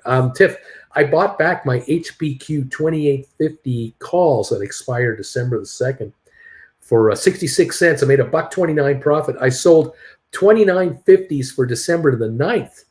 102 I brought in 6 minutes later. What a move. I'm happy. Well, that's not bad at all because you paid 66 cents to get these calls back. Now you write these calls for $1.02, more money than you just paid to get those back. They're only a week further out and they're higher in strike. That's a good move. That is a smart, beautiful move. I love it. Beach Boy, Kaiser trip. Are you sponge worthy? If so, just email Uncle Bruce and he'll take care of you. Kaiser trip, if I could be a sponge, but I'll try. Thank you, says Kaiser trip. Duncan, AJ, I have a look at HNDL. What else is going on here? Tiff, Uncle Bruce, I could create an email address for sharing the Discord link. That would take some work off of you. You'll just have to share the email. Well, we've been doing it through the old, through Beach Boy. It shows people are sincere. That you get through my wall and then you get through his wall and then you get to. I mean, that's keeping that Discord group pretty solid. Hi, Jen. Mr. Gorbachev. Tear down that Mr. Gorbachev, tear down that wall. There you go. Tear down this wall. How are you, Auntie Jen? I'm good. How are you? I'm good. I think I'm losing my voice. Are you? It seems to be. I don't know. I'm drinking coffee to keep it going. I don't know. I'm looking forward to tomorrow because it's a day off. Thursday. I am too. You too? Yeah. Yeah, we're Thursday. Football games. She's got football to watch. Bonus. NFL football. And I don't have to make turkey. No, you don't. No, you do not. We have shepherd's pie from Costco, and we bought, what was that? Because I don't cook on football days. No, she doesn't cook on football. I barely get off the couch. What was the other dish we bought at Costco last night? Cannelloni. Cannelloni. We bought cannelloni, and we bought shepherd's pie. It looks really good. Put it in the oven, warm it up, eat. I mean, there you go. There's the day. Good morning, Jen from Duncan. Good morning, Jen from John Anderson. And Amy wants to know: Is it? Are we still stockpiling cash, or is it time to buy? Selective buys, but you want to stockpile cash. I'm still waiting for a sell-off. The Dow's up 99 points. I'm looking for a sell-off here that I haven't seen yet, and I think 99 points. Hang on a second. We'll have to let me refresh everything here because my systems are way out of whack right now. 108 point gain on the Dow is what I think we have right now. Did you talk about the tipping point in mortgages that's happening right now in Canada? And I would assume it's happening in the United States as well. I haven't actually mentioned it specifically this morning. I have I had mentioned this never- in the past. I had never heard that term before. Mm. And, you know, Yeah, I have not heard of these I find so-called that caveats that come up, but yes. story goes, this morning an article came out in Canada about how a certain number of mortgages, and this number's growing. Variable mortgages. Yeah, variable mortgages. This number's with a fixed growing. payment. That as rates go up, these variable mortgages have higher interest rates assessed on the balance. And what people's payments are, they're locked in. It's a set payment that they've agreed to Fixed pay. payment. The problem is that, let's say you agree to pay $1,000 a month towards a mortgage payment. When you took the mortgage out, $800 went to interest and $200 went to principal. Well, as interest rates have risen, variable mortgage interest rates have risen as well, and now you're making a $1,000 payment, but only 910 of it is interest, and only 90 is going to the principal. There are people now who are finding out that the $1,000 I'm paying you covers the interest. Yeah. Zero going to principal reduction, and there are those who are paying $1,000 a month, and they're actually not even covering the interest anymore. Those mortgages get reset. Your payment goes up, and now you have maybe a $1,200 payment, because the deal in your fine print in your mortgage, every payment you make must pay down your principal by a set amount. Mm-hmm. It might be $100 a month, it might be $50 a month, Or it might usury. be $200 a month. We don't know, right? Each mortgage is different amounts, and so on. And so a lot of Canadians are getting the letter from their banker going, your payment now, starting next month, will be this amount. Yes. Holy crap, Or it's come in 30% and talk more. to us because we have to. We are by law have to. You have to come in here. And so we'll have a chat. We'll go over your finances. We'll yeah. go over your scenario. And maybe we'll negotiate a set mortgage rate, an interest rate, non-variable interest rate deal. Maybe that's our solution here. We can keep your payments. No more surprises. Keep your payments at the same level. We'll offer you a brand new 25-year mortgage. You got a 22-year thing to go. We'll make it a 25. Or a 30. We'll amortize it out longer. We'll work it on a fixed rate, give you a little lower break because you're locking it in, give you a 5-year term, $1,000 a month instead of $1,300 a month. How's that? Well, that locks you into that house for a lot longer. And if you were thinking of, I wanted to kind of sell this house next year and go elsewhere, you're not paying that mortgage down very much. You're not building equity. You're just paying interest. And this is screwing up people's retirement plans. They don't realize it because I'm 38 and, I don't retire until I'm 65. I don't have to worry about this. Well, if you're not paying principal down at age 38 to 58, how in the heck are you paying that mortgage off? You're not. You're just carrying it. It means you don't have the funds to renovate that bathroom, to add the bathroom or finish a basement. Well, the odds of you going back to your banker in 5 years and saying, hey, I've been making payments for 5 years, 60 months have gone by. How about giving me a $25,000 line of credit? I want to get a new car. And the banker goes, I can't do that. Your house is only $10,000 more valuable because you haven't done anything to it. Yeah. And you haven't paid it down more than $5,000. It's all gone to interest. You have no equity. We can't help you. And so there's this issue. Trouble. So that's going to have, that tipping point where mortgages start to fail. Banks That's right. have to write off more loans. That's right. The bank prices are still too high. You see this? No. What is this? Can you see what's over here? Can I see what's over there? It's a red strip. Yeah. It's from Danger, Will Robinson, Danger. No, it's from Beach Boy. Oh, how is Beach Boy? Is everything okay in Beach Boy's land? Beach Boy's doing great. Beach Boy is awesome as always. No, Beach Boy's fine. We think Beach Boy's very well, but Beach Boy just made a donation on Super Chat. Goodness. 600 shekels. Beach Boy. And he says, "Good morning, Auntie Jen. Good Ho, morning. ho, ho." There's another donation to your hip surgery fund. Does Beach Boy normally act as Santa Claus? I'm not sure. I don't think Beach Boy. I don't think Beach Boy dresses up as Santa Claus in Israel for the. You never know. I don't know if that's his style. I'm sure there's but Beach Boy is certainly being incredibly generous to us. Auntie Just Jen, unbelievable. Auntie Jen is Unbelievably just blown away generous. by this. You just can't believe it. All of you who've been Words making, cannot express. those of you who've been making PayPal donations to Auntie Jen, you're just blown her away. We can't wait to get down there to get her into the I'm always facility. amazed at this community and what they do. Yeah, I know. How they help each other, how they help us. And then when she It's talks wonderful. to her brothers and sisters and friends, they say, "Well, how's Bruce's channel doing?" Yeah. And then she said, "You can't, you're not going to believe this," And she actually doesn't really want to say it because it's like a broken record of how great you guys are. Right? It's just like them trying to explain what they're doing to their relatives over turkey and gravy tomorrow. That it's just so unbelievable that people they have trouble believing you. Yeah, they do. I mean, I have some very, very close friends over the years. And when I tell them how this channel is doing, they believe me. They go, "I believe it. You and Jen were in Europe for 10 weeks this year. You were in Europe for 10 weeks this year. And you're no worse off. So happy. And your viewership is there and you're on the air all the time. I mean, you wouldn't be on the air all the time unless they were making money. I mean, why would they watch you? They're making money because they're making money. Well, there it is. This is just this is simply a taste of just what is happening out there.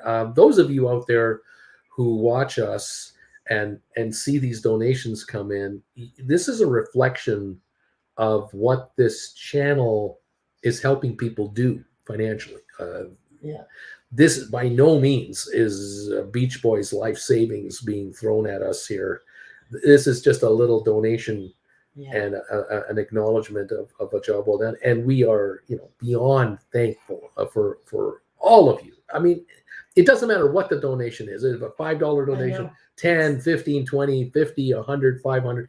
It doesn't matter. It just blows our minds that collectively you folks send her specifically are saying, this is for her. This is for her. Thank you, Bruce. The hand. Pass this on to her because we are. Yeah, it's for the one. It's for the hand. The hand that we see. We want her to be better. We cannot wait. They just want to keep me able to feed you, or hit me, or keep me in line, just to help you focus. You get back to work, Mister. You get back in front of that computer right now. You talk to those people. A slap upside the head just to help you focus. That's it. Don't get any ideas. You're not going golfing in California. You get back in front of that computer. Right. And I'll let you go to the hot tub afterwards. After you do those shows, you can go to the hot tub and get all freshened up for tomorrow and get back to work again. How about that? That's right. And I'd like to thank the community down there because we've never contacted anything bad from sitting in those hot tubs. No, we haven't. No, we haven't. So, no. Way to go, people. Yeah, the facility, the folks down at that country club, they do an excellent job. Thanksgiving's always bad. And Christmas is bad because you got kids in there. Well, yeah, and somewhat. Kids mean germs. Germs, and they're usually covered in sunscreen, and they don't wash off before they open. No, we know that, but we're not there this Thanksgiving. We're down there after Thanksgiving. We are not going to be exposed to the Thanksgiving crowd. Absolutely quiet, but we'll be there for the shaving. Don't they usually shave after Thanksgiving? No, it's done. That's done. They've already regrown. We did that last October. Oh, when that's right. They do it before. When we got there last year, we were there the first week of October last year, and all through October, early November, they're regrowing the grass. Yeah, they shave it down, they let it die, and they put in the winter stuff. They put in the winter grass, and it turns gorgeous green now. By Thanksgiving, it's gorgeous green everywhere. It's absolutely lush and beautiful, and it's all over, and we're back to our normal. Just got to keep Colorado flowing. The Colorado River, or looking for it's the aquifer. It's the aquifer below. That's where the water comes from for the desert. It's an aquifer way down there. Way down. Yeah, just north of the fault. What's the name of that fault line? San Andreas. The San Andreas, north of the San Andreas, which we show off to visitors. See that green line? See, that's the fault. San Andreas that's the San Andreas fault. The Pacific Ocean will start there soon. But north of that fault, the water is hot That's why it's called Desert Hot Springs on that side of the Yeah. fault. Yeah. And on our side of the fault, you drill down into the aquifer, its water's cold. The mantle of the earth That's is right. just a couple Those of miles plates. below the surface near the Salton Sea, 20 miles away from us.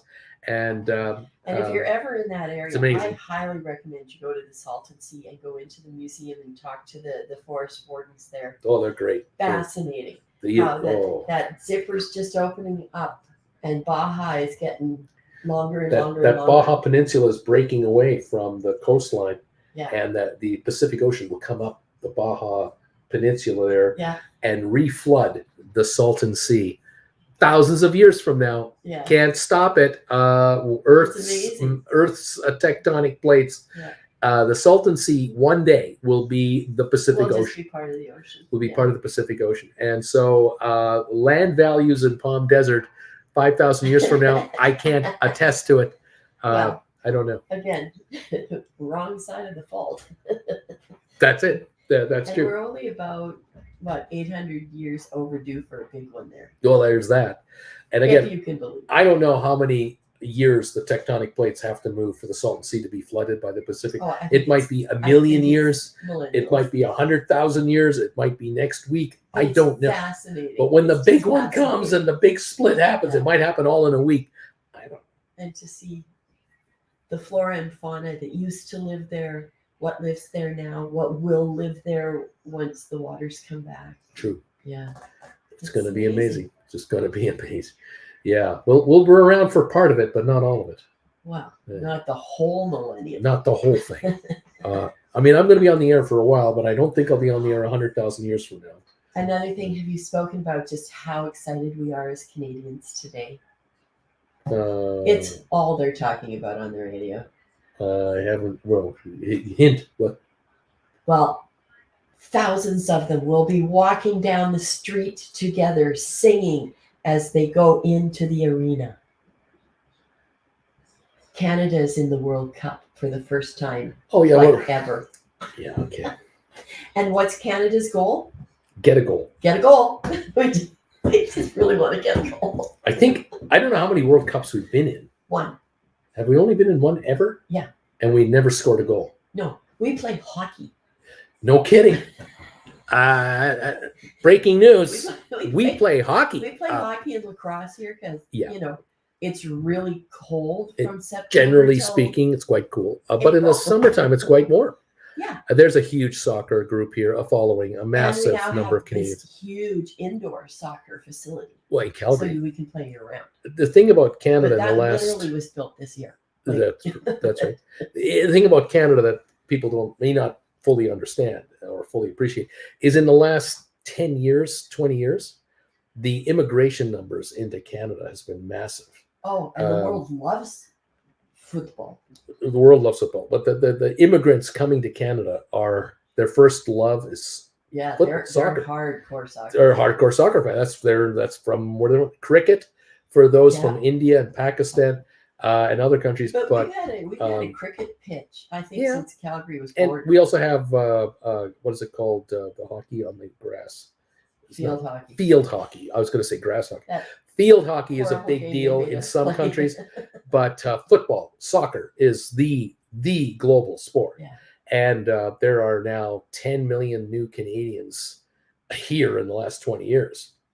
9 million of those are soccer fans, hardcore. And now Canada has a team in the World Cup because it's a big deal. the soccer program in Canada has taken off big time here. And now we have this talent, this it's homegrown going to be just talent. like the Soviet series that these kids are going to remember where they were when they watched this game. Well, first game is today. The build up is just The hype is it's overdone. We are drowning in World Cup soccer ads. We're getting bombarded with it. But local pubs are just loving it because they've been able to get a special license to open early because of where we are compared to where Qatar is. And to be fair, the gals, the women's soccer team, the Canadian women's soccer team are a decade or 2 decades ahead of the men. The women of Canada were Olympic champions last Olympics. Yeah. Defeated the Americans, I believe. With Sinclair, our gal Sinclair, superstar in I female think soccer, she's the highest scoring female player of soccer all time. player, yeah. The Canadian women's team has overachieved and now has maintained their excellence. Still not getting paid for it on par with men. Just want to throw that in there. Yeah. Okay. Yeah. But the men's finally there's results coming out because it's been heartache after heartache after heartache. The rankings they're going up, but they can't get into the World Cup. This year they did it. They did it. And they did it handily. It wasn't even close. Yes, it wasn't who's like the last game got them in. They were I've in heard months the name ago. so much. We have a star who plays for I couldn't mention anyone's name. like a big team who has come home to play with us. There you go. The other thing is parents have realized that soccer is a way cheaper to equip Than hockey. and the chance of getting a really bad injury is less in soccer. True. In hockey, you can get you could hurt yourself bad. True. Yes, yeah. That's true. 6-year-olds to 15-year-olds playing so soccer are unlikely to be anywhere injured near injured like hockey players do. That's true. You got to have a strong neck to hold up that helmet with the mask on it in hockey. Or the goalie pads and the goalie stick. They have the neck pad on, so it probably just all sits on the neck. I know. Yeah, it's ridiculous. It's about $700 to outfit your 6-year-old if you want them to play hockey. Yeah, it's expensive. It's very expensive. But we do it, and our girls do it because again, Canadian women, we are very good. Though we've had a friendly match against the U.S. and I think they've won every game. Who, the Americans? Yeah. No. We've done okay against the American gals. Because I know we're the first. Canadian soccer. Female soccer players in Canada have had as much success as female hockey players on the world stage. Do you want to dig into that? Well, no. I'm just saying that women's hockey is exceptional performance for 30 plus years. The American women and the Canadian women are the class of hockey.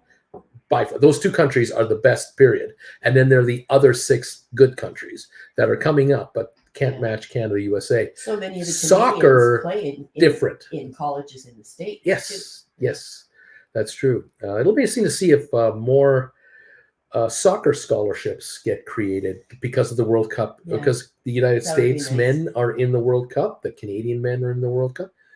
That would be good. Interesting to see. We've got the professional leagues in the U.S. now, Canadian, Canada, USA. That's building. Well, we'll see. Yeah, it's all good. We'll see. But a better thing. Better to have them competing on the field of a sports field than in a war field. Don't you think? I'd rather have that. Yeah. Anyway, it is what it is. What's for breakfast? What is for breakfast, Bruce? We bought eggs yesterday. We did buy eggs. So I might have already taken a couple eggs out of the fridge. Just anticipating. Ooh. Possibly a few slices of ham came too. Now it just writes itself, doesn't it? It just writes itself. Yeah, I'm thinking. I'm not saying I'm guessing what you're doing. Scrambled eggs. Ham and scrambled eggs with a toasted bagel. See, I was thinking bagel mixed sandwich. No, I think I'll do it the other way. It's just a little easier to handle, not as messy or just as messy, or I don't know. Dipping in the ketchup and all, but yeah. Get those sesame seeds sticking to the side of your mouth. Make that toast them. Yeah. Go Rugman. Thank you, Auntie Jen. Oh, you gotta love this. Thank you, Beach Boy.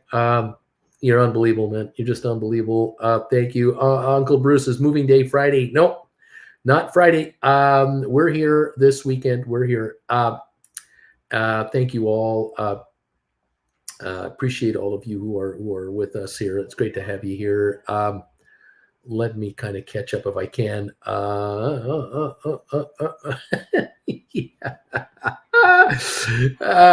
Tiff is saying my body is full of endorphins and adrenaline after doing the HPQ trade. Oh, way to go. HPQ 29.52 up 14 cents. Well done. It's great. I love it. TQ, Tiff, go for a walk. Take a walk, drink a beer or 6. Enjoy your money. Oh man, I'll do that later. I'll do that later. I'm just so stoked about this trade. I love it. I love it. Oh my gosh. Looks like arm folding day for me. Not much going on here. Oh my gosh. Gosh, oh gosh, oh god. Thank you guys. Hockey moms rule. I remember 5 a.m. practices on a school day. Oh my gosh.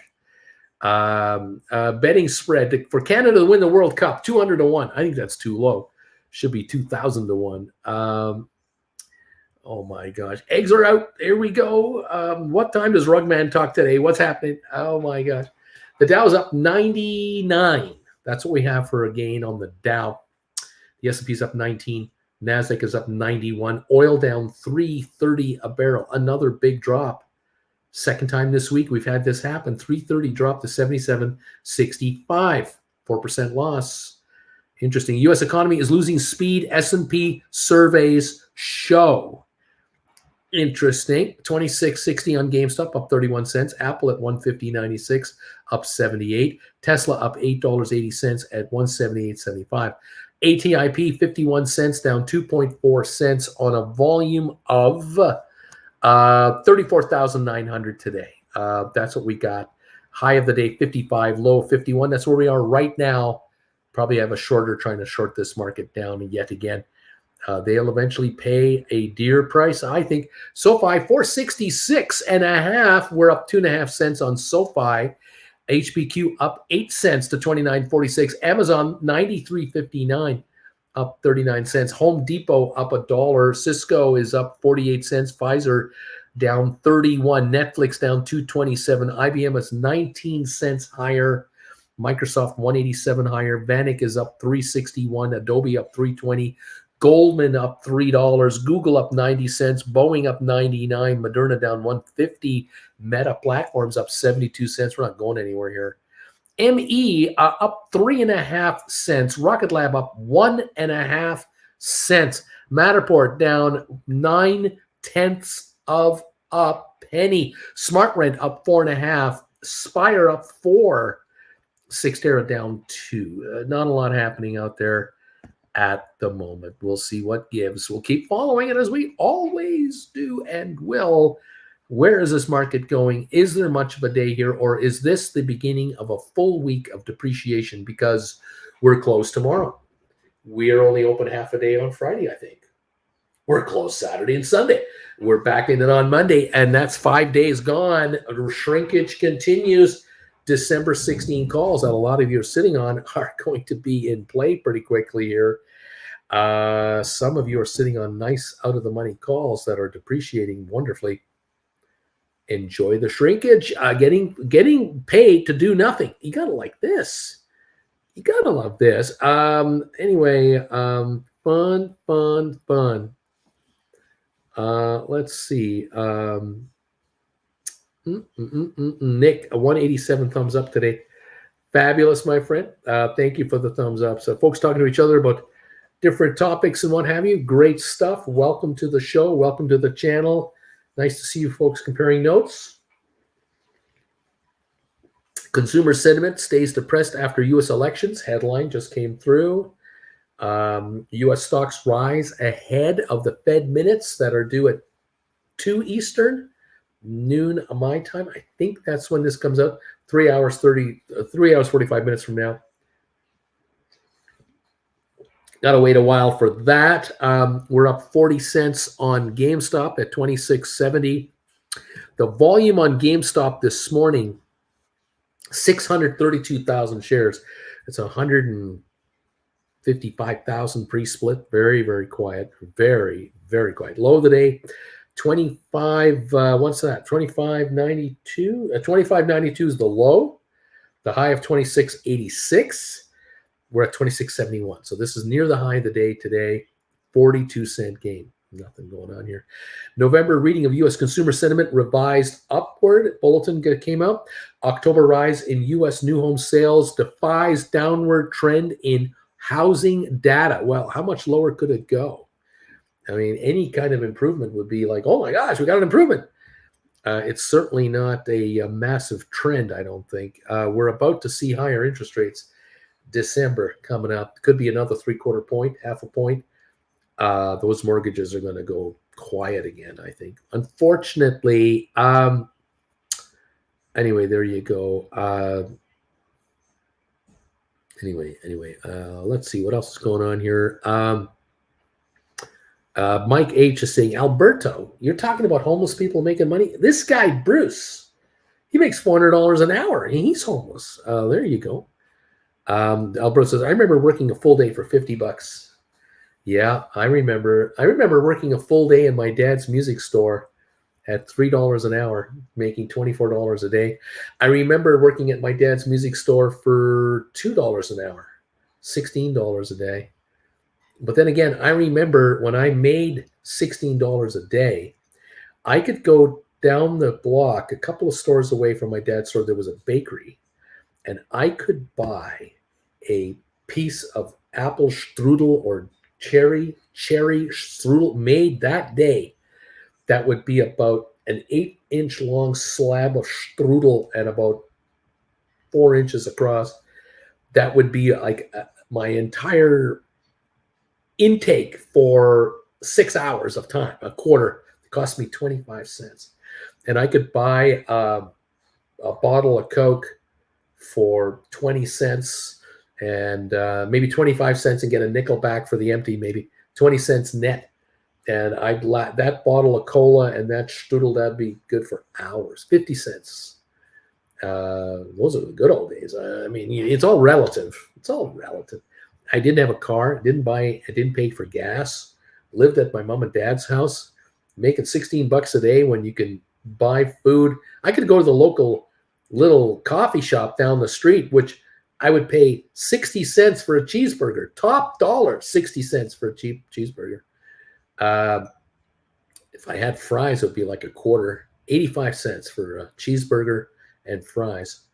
And I'd go down to the smoke shop the other direction, buy a Coke for 20, 25 cents and an O. Henry for 20 cents. And I'm living like a king. I'm eating like a king, man.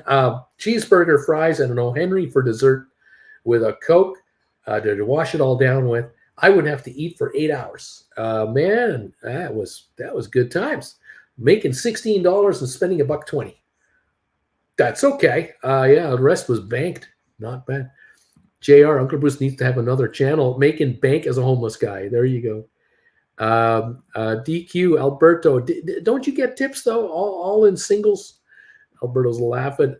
Nick, for quick in and out, just drove 35 contracts, 17 March 23, $5 strike for 68 cents on my SoFi, which is 509. Interesting.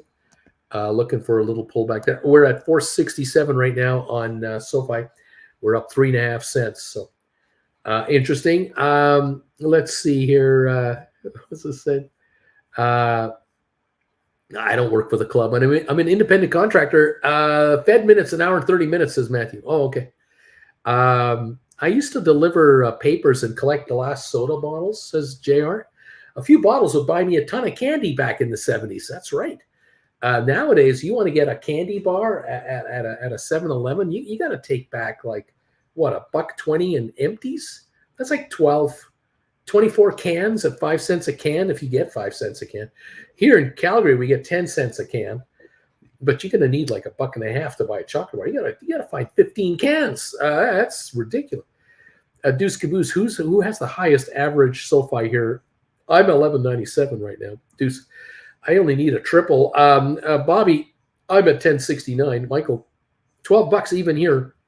DQ 950 as of my latest buy. Credit Savage. Good morning, Bagel Familia. Sorry I'm late. I got up early to marinate the turkey and couldn't touch anything cause turkey hands. Bringing what is it? Bringing that baby to deliciousness, just like my covered calls. Deuce Caboose, Mike wins. Woohoo, give that man a trophy. Alberto JR just amazes me to decline $300. Arg. Bobby, my average only goes down 50 cents per 100 now. DQ, here's your bridge pass. Michael, my trophy is a dumpster fire. Oh, thank you, Auntie Jen. Here we are. We got the scrambled eggs with ham in there, the ketchup, and the toasted bagel. Go Rug Man. Go Rug Man. Oh, yeah. Yeah, baby. Thank you, Auntie Jennifer. Oh, baby. Taking that scrambled egg, dip it in the ketchup. Okay. Yeah. Good times. We don't do empties anymore. You have to take stuff to the recycler. That's right. You need a car to drive to a recycler to get your $5 for your empties. You'll use up $2 in gas to get there and back. Crazy. Anyway, typo. The Fed starts at 1:30. Interesting. Homeless and wealthy, says Kareem. Take a quarter to the theater. Watch a movie with popcorn and drinks. Still have change left over. My mom used to tell me. Yeah, those are days. Those were days. And the theater was air conditioned. Oh, that was nice. Tiff, I'm at 11:50. Deuce. JJ, I'm at 9:45. JR, Michael, I'm laughing. Paul's Guitar. Uncle Bruce, my USPS email says another Fidelity letter is coming today. This must be that dividend check. Yesterday's Fidelity mail was talking about laugh aloud. Class number 2 incoming. Watch out. Here we go. Rock and roll. The credit savage. Brian, Uncle Bruce. It's briny. I was brining the turkey. It's going to be delicious. Oh my gosh. Bobby, chocolate bar at Walmart, cash, $2 plus. Oh my gosh. JJ accumulating December 24 SoFi 250 calls. Deuce, we just burned our trash. Try to warm the globe here in the freezing Midwest. My SoFi average 911. Nick, my average 1160. Splair, just in case, I have an enjoyable day to everybody. DQ Pulse guitar. It's probably a letter that to let you know the check letter is delayed. Karen, I'm at 665. There you go. Everybody has a different average on SoFi and everything else, of course. SoFi 468 up 4.5 cents. Moving higher. Come on, SoFi. Let's go. Make my viewers richer. Oh, a bagel.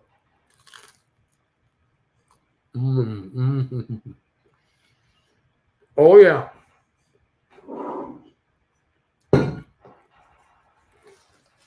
That's lovely. Thank you all for being here today.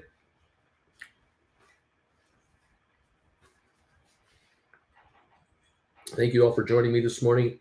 Let's hope you make money. Shrinkage and everything else. Let's go.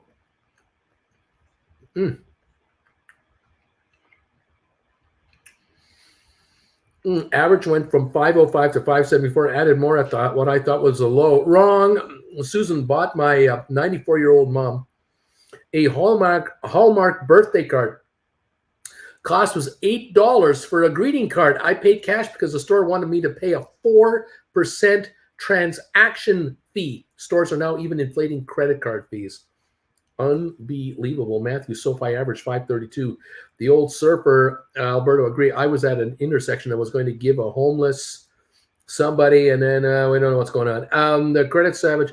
So Joe Biden decided to extend the moratorium on student loans. I hear so between that and the FTX exposure, which was minimal, explains the SoFi drop. That's what credit savage is hearing. Susan shops about 4%. Wow, that's crazy. SoFi average 591, says Amy H. Unbelievable, these credit card fees now.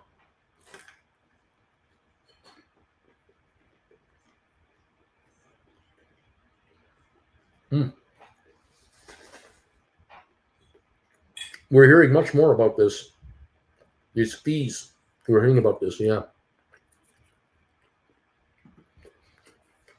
Paul's Guitar. It's probably a letter to notify me about another letter coming to discuss another letter about a check that got lost in the mail, but don't worry. We'll send you a letter about it. There you go.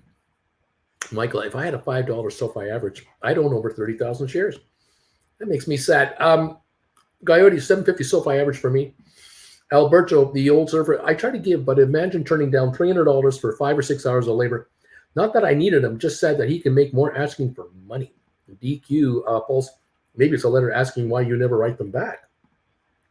Korean breakfast with Bruce, let's go. There you go. We're up 87 points on the Dow. We got scrambled eggs. Ham and scrambled eggs mixed together. You dice up the ham, put some butter in a pan, start frying the diced up ham. Get a bowl, mix up some eggs, scramble them up. Once your ham is nice and warmed up, pop in the scrambled eggs, mix it all up, and you got ham and scrambled eggs. Delicious. So good.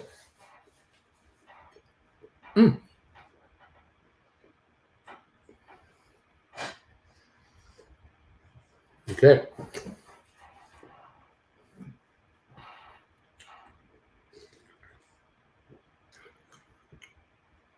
Oh my. Thank you all so much.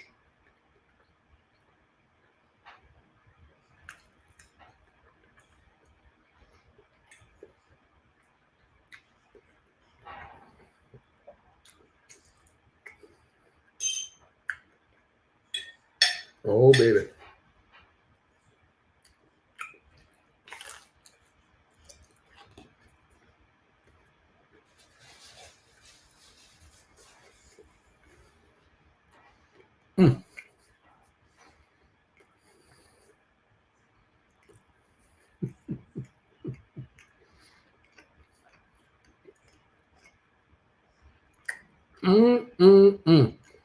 Cooking with Uncle Bruce.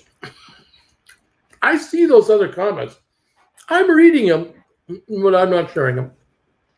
Everybody can read them. You can be critical. You can take your little pot shots.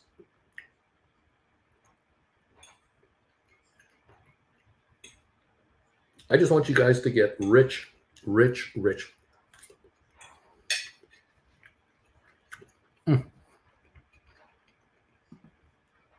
Credit Savage, that 4% and inflation is why I'm having my daughter make birthday cards this year. The little munchkin has a gift when it comes to art. Are child labor laws valid when it's done at home? I'm asking for a friend here. Susan, I noticed earlier this year when I pay my utility bill with a credit card, they add an extra anywhere from $2.50 to $4.95 to process the payment. It pads their bottom line unjustly. Here in Canada, for me to pay my my phone bill, they want to nail me 1.7% of the bill added.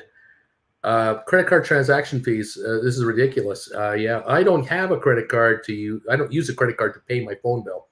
I just use a debit card, but they think my debit card is a credit card and they're trying to nail me that. I am getting angry. Sell my house fast enough on Marlboro. Susan, my wife just had a Ford dealership charge her 4% for an oil change. She told them she wasn't coming back. I was going to report them, but I looked it up. They can charge it legally up to 10% now. They can charge up to 10%. DQ, spam and eggs.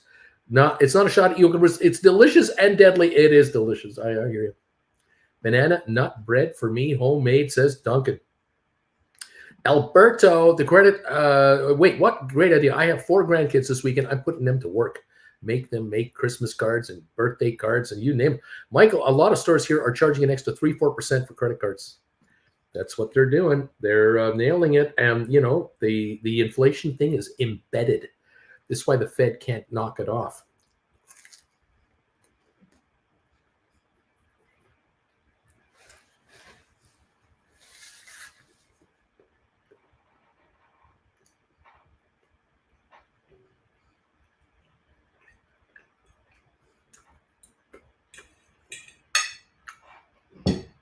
Let me ask you this. My American friends in the USA, it's been quite common for a long time that if you go to a gas station, you'll see the sign up there telling you the price of gas, and it has 2 different prices. If you pay with cash, it's this much a gallon. You pay with credit card, it's that much per gallon. They've been doing that for years. But now, you know, other stores can now add this fee. Absolutely. I prefer the opposite of cash discount. There you go.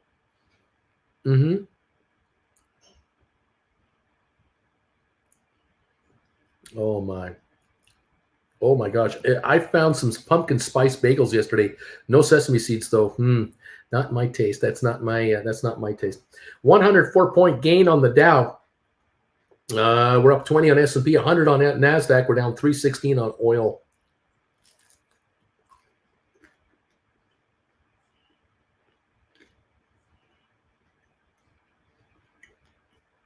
Man, oh man.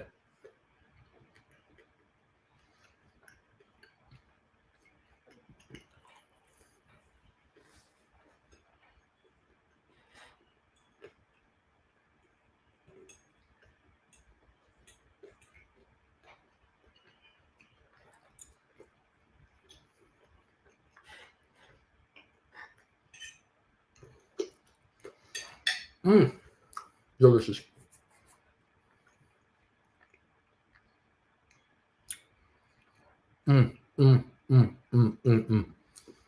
Cred Savage. Folks will start whipping out their iPhones, snap a photo in the store of nice greeting cards, simply text the photo to send a birthday greeting, never underestimate the consumer. JR, yes. Yes, and the difference is more than gas station is charged for credit card fees, those damn thieves. Credit Savage of Wall Street. Bertie, you can't say that. You must say that you're going to help foster their art curiosity and challenge their minds and creativity. Somebody's got to pay these credit card fees. DQ, Uncle Bruce, most large gas station chains in the U.S. did away with cash credit prices in favor of pay at the pump. Sole proprietor seems to still be doing different prices, though. Vilbus, just more places to start to pass that along instead of just including in their pricing to begin with.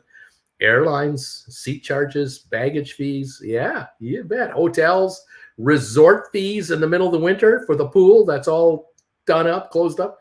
Oh, yeah. Alberto, at the credit, I just screenshot your response. Will do. Laughing out loud.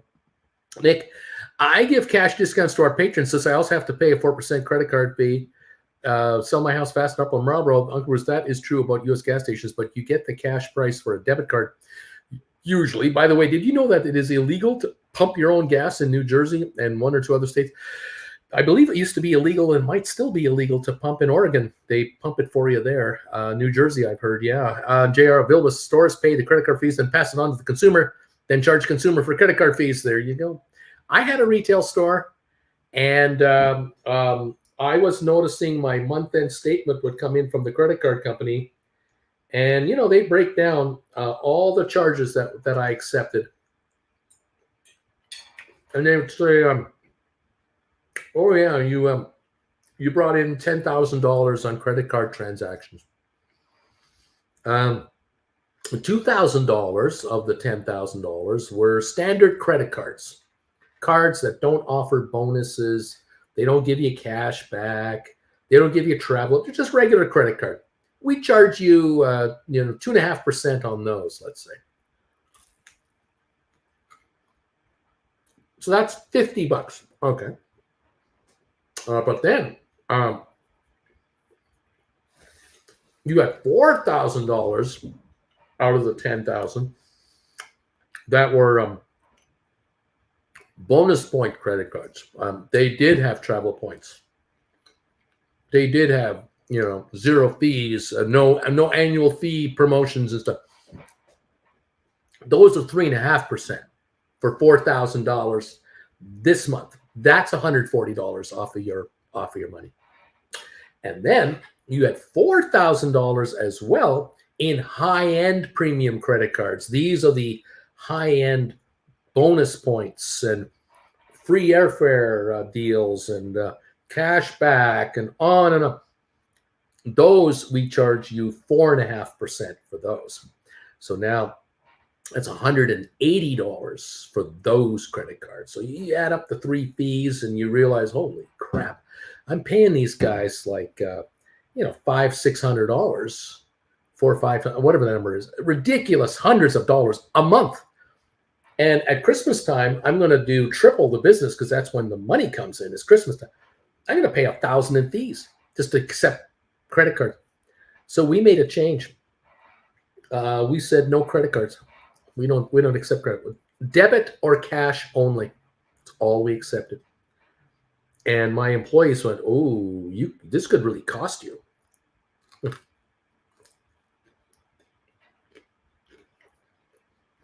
Very rarely. I mean, 1 in 500 times would the individual put up a squawk.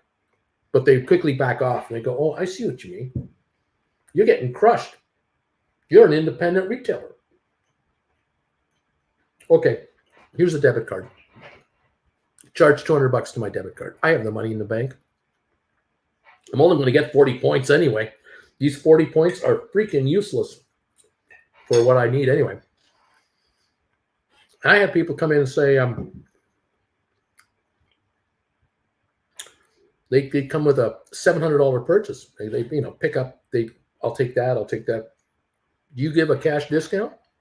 And I said, I'll tell you what. You break $500, and I'll give you 5% off anything you want to buy.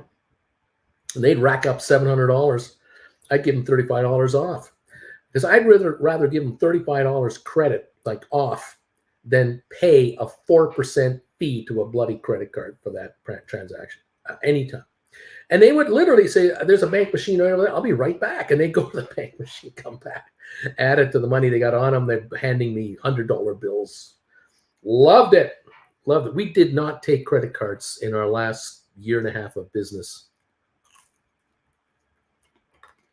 That must have saved us $8,000. It really piled up. It was unbelievable. I remember the day that a very well-dressed gentleman came in. Nice suit. Handed me his card. Beautiful business card. It was gorgeous.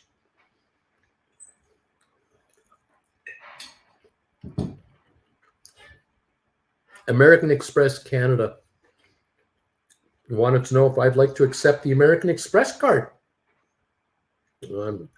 All the benefits of the American Express card. No appointment, by the way. We just showed up. And I said, oh, that's nice of you to come in. I appreciate that. I am the owner. Yeah, I am. What's the fee? What's the processing fee? Oh, it's within industry standards. What does that mean? What are your industry standards? No, they were as high as 6%.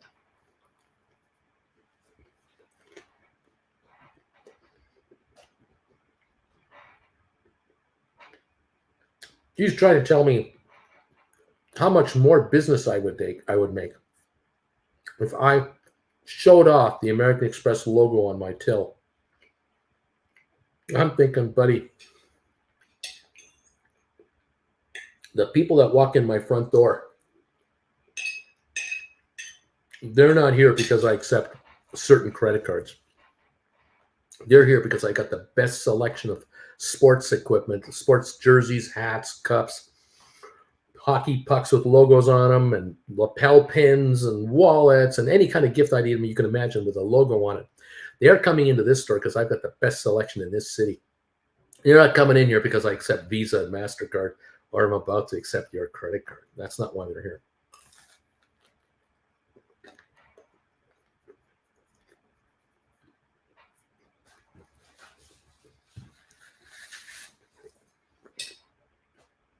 I said, hey,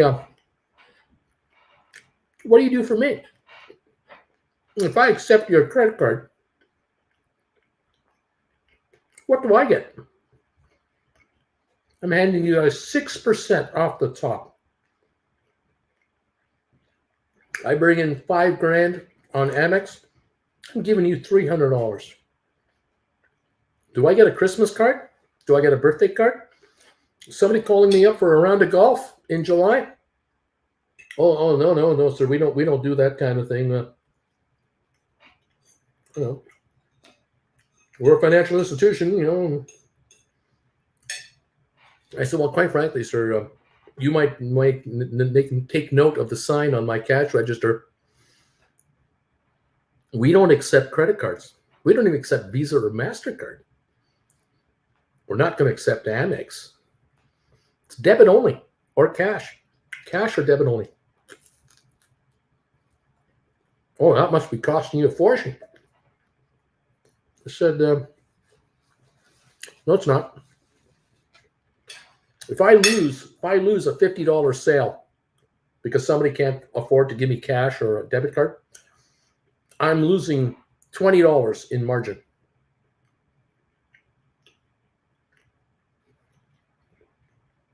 All the business that I'm doing in the month without fees, that I'm only paying 10 cents for a debit card transaction, no matter what the amount, 10 cents.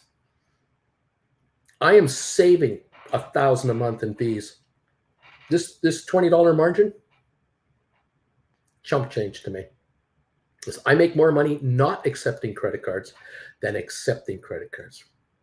And he couldn't believe it. He wanted to argue with me. And I said, well, I'm sorry that you feel that way, sir, but I do appreciate you coming to my establishment. However, I'm not going to accept your product, and you might have to say goodbye to each other now. You might have to like leave my store now because this is my property, not yours. This guy wouldn't take no for an answer, but I said, I'm sorry. I have to make some phone calls to suppliers and customers. I have to now look after my clientele. I can't give you any more time, although I appreciate you showing up unannounced. Off he went. Could not believe it that I would not want, that I wouldn't be thrilled to be allowed to accept his American Express card. He couldn't believe it. He had been so brainwashed by his superiors that every retailer he'd walk into would be delighted to deal with him. Oh my. Delusional. Completely delusional out there. And what can I say? I mean, thank you, everybody.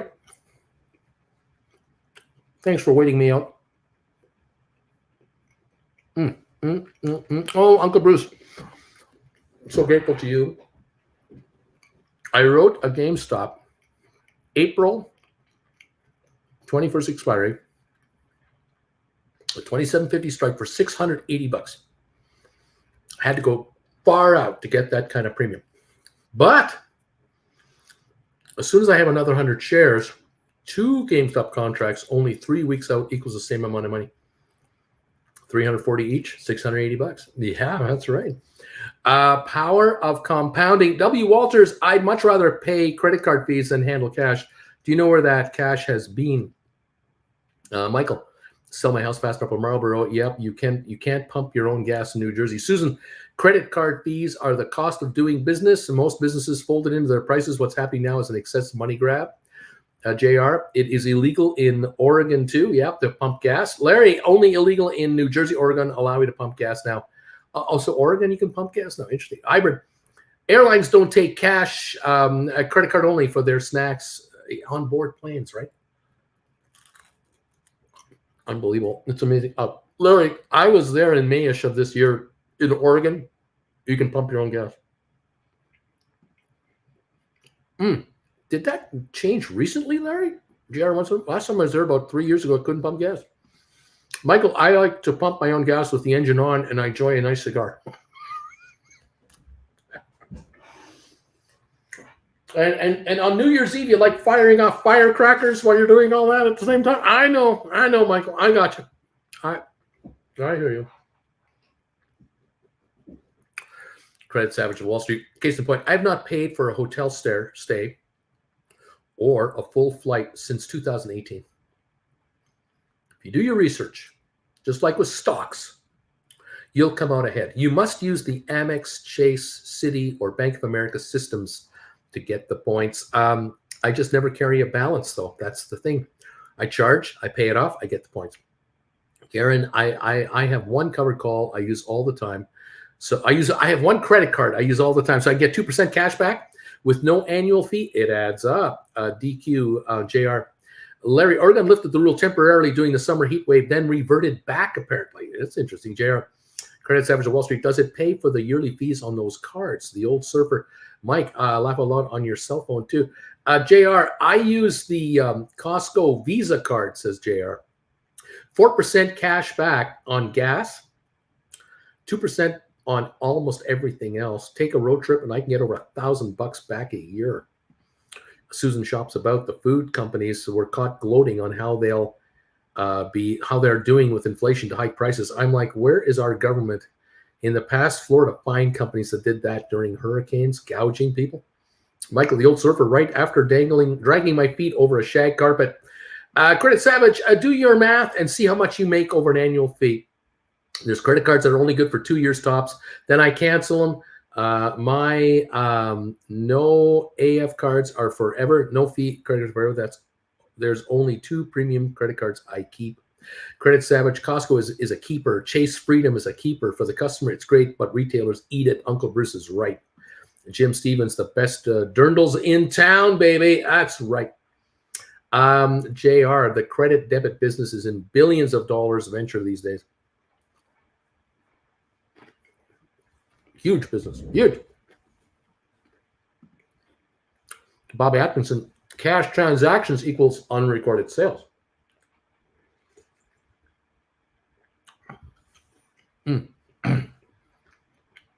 W. Walters, I had to go to LA last month and was actually approached by a panhandler that took credit cards. Tell me you launder money without telling me you launder money, says Michael. Lorraine, I use debit cards and Amex to pay off the whole balance. Best Buy, I pay off before interest kicks in. JR, Arco gas stations used to only accept debit cards, but have changed recently. Matthew, do you get golf? Do you get golf, Uncle Bruce? Or do you golf, Uncle Bruce? I used to golf passionately. In my 20s and 30s and 40s, I loved golfing.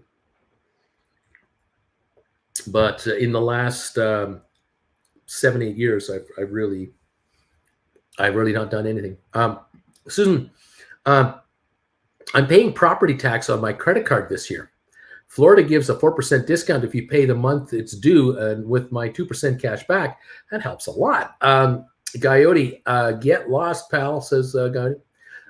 Nick, in my different account ranges from 509 to 879 and owned a combined 190,000 so far. I have written contracts on all of them. I'm averaging down as I make profit. Way to go, Nick. JR, part of the credit card fees goes to the people and companies who install and operate the POS systems, the payment systems. The old surfer, damn, Nick, you should get a seat on SoFi board if that's your goal. Gowdy, I just huff the gas from a red canister like a normal human being. GameStop is going up, says Spicy Android. We're at $26.99 right now. The Dow's up 83 points. ATIP is at 51 cents.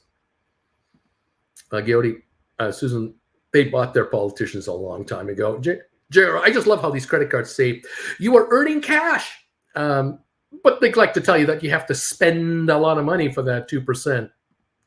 Bobby, Ontario or my city can pump. We can pump before paying in my town. That's running out quickly, though. Those places are disappearing fast.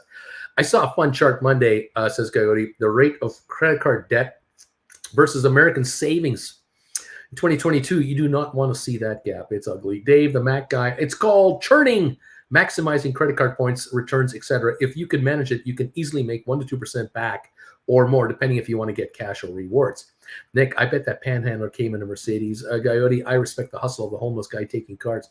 Coyote, in Louisiana, they just pump you. Oh, my God. Yeah, I know that there's a channel I really love watching on YouTube. I've been watching these two now for 4 years, at least 4 years. Kara and Nate, Kara and Nate, Nate. Kara and Nate. They have over 3 million subscribers now. They're about 33 years old, no kids, travel the world, and are fun to watch. And they started their entire travel experience 7 years ago. 7 years ago, they started traveling full time. They worked their butts off in their early 20s, and Nate, is an expert when it comes to credit card promotions. And what they did is that the two of them would apply for these credit cards that offered bonus sign-up points and miles and you name it. And they would transfer balances over. They'd get these bonus miles for doing that. They would pay all their bills with credit cards, pay off the credit cards in full, never carry a balance, never pay interest, and just earned miles. And they would switch miles between various credit cards, and they would have Hilton credit cards, Marriott credit cards, American Airlines credit cards, United credit, all these airlines credit cards had everything. They had tons of them, and they would shift and move over, and they amassed over 5 years 2 million points. And 7 years ago, they had 2 million points, and that was enough to start traveling full time. And they knew they could take airfare flights around the world for a year at virtually no cost to them. And of course, they would stay at a hotel from time to time, get points.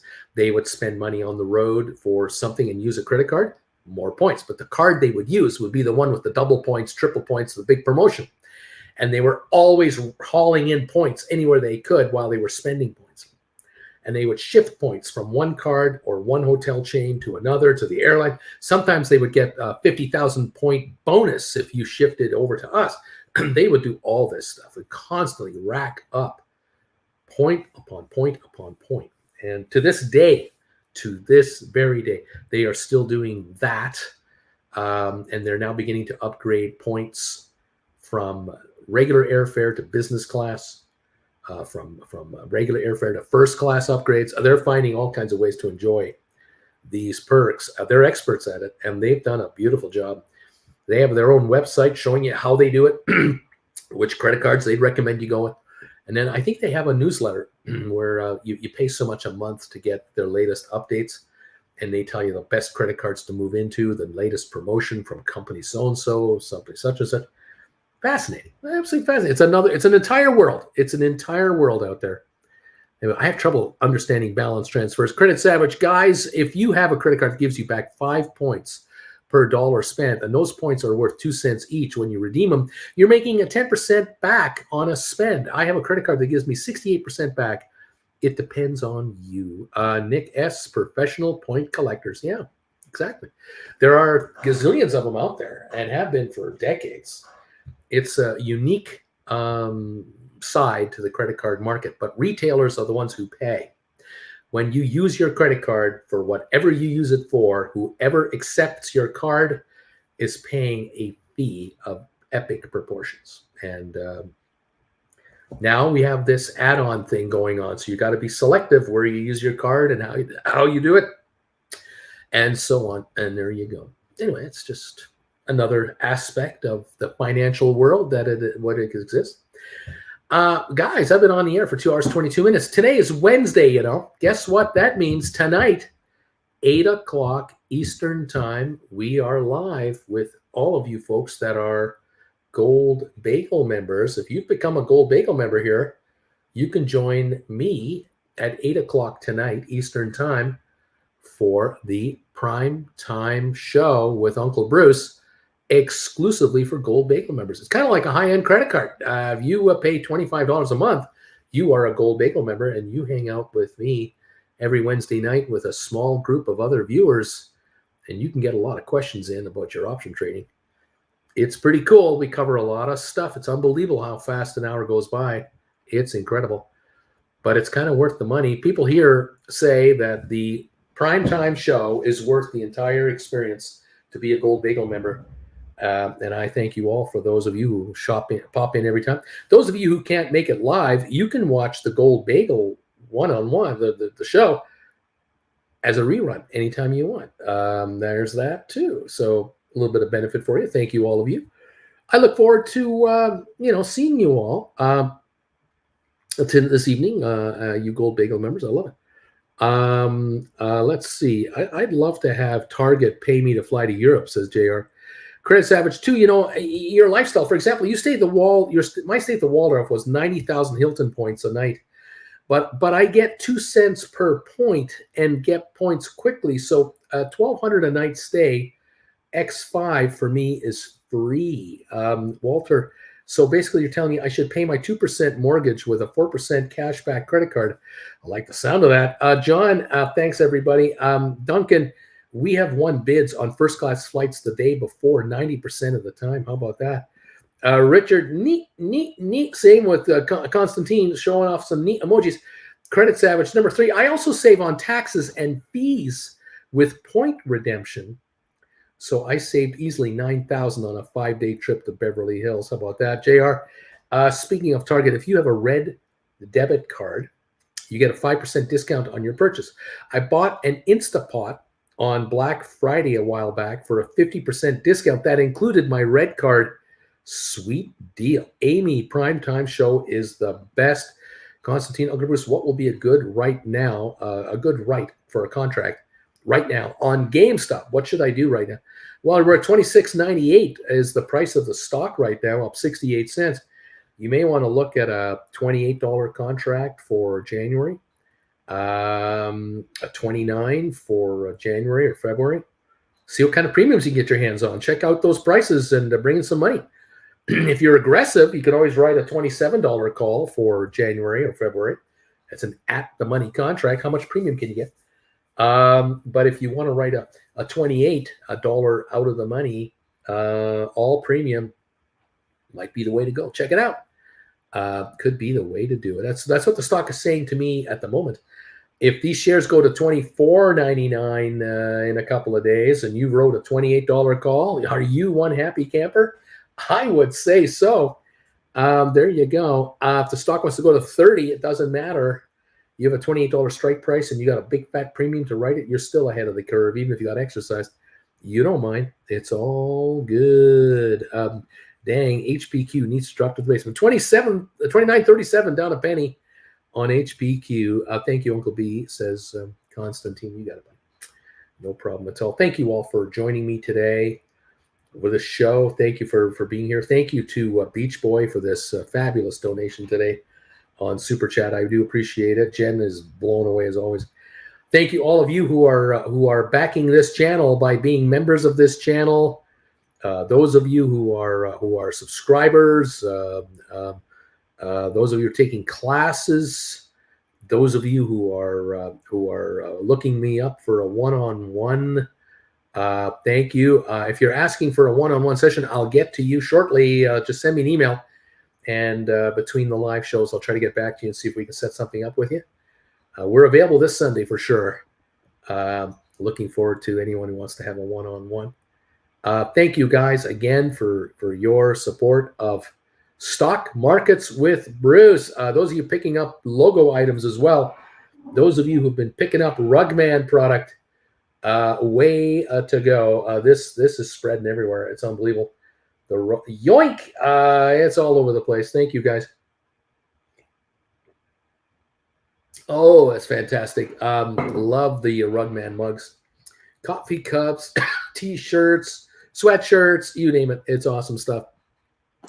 Thank you, everyone, for that. Susan shops about JR on Instapot. And Instapot, what took you so long? Now you need an air fryer. I love the air fryer. Available. Just wrote a $12.23 $26 call for $3.90 about 15 minutes ago. Right on. All right. Credit Savage. I wrote GameStop 27.5s, which I rolled into March. If GameStop drops to $24, I would love it, but not buying back until December. Dry powder is gone. Laughing out loud. JR, where else can we have so much fun making money talking to an old homeless guy? Nowhere. You can't do this anywhere. All the other YouTubers are 25 years old with 25 years of experience. There's all kinds of 33-year-olds with 40 years of investing experience waiting to talk to you about your investments. Pulse Guitar, hey, neat. Thank you, everybody, for the knee emojis. Thank you for following us and being here, making money, daring the market to take you out. I dare you to exercise me. Come on, I'm right here. Giddy up, kids. I'll see you this afternoon at 3 o'clock and tonight at 8. Don't miss it. Thank you, Coyote, for that. All right, guys. Talk to you later. Bye for now.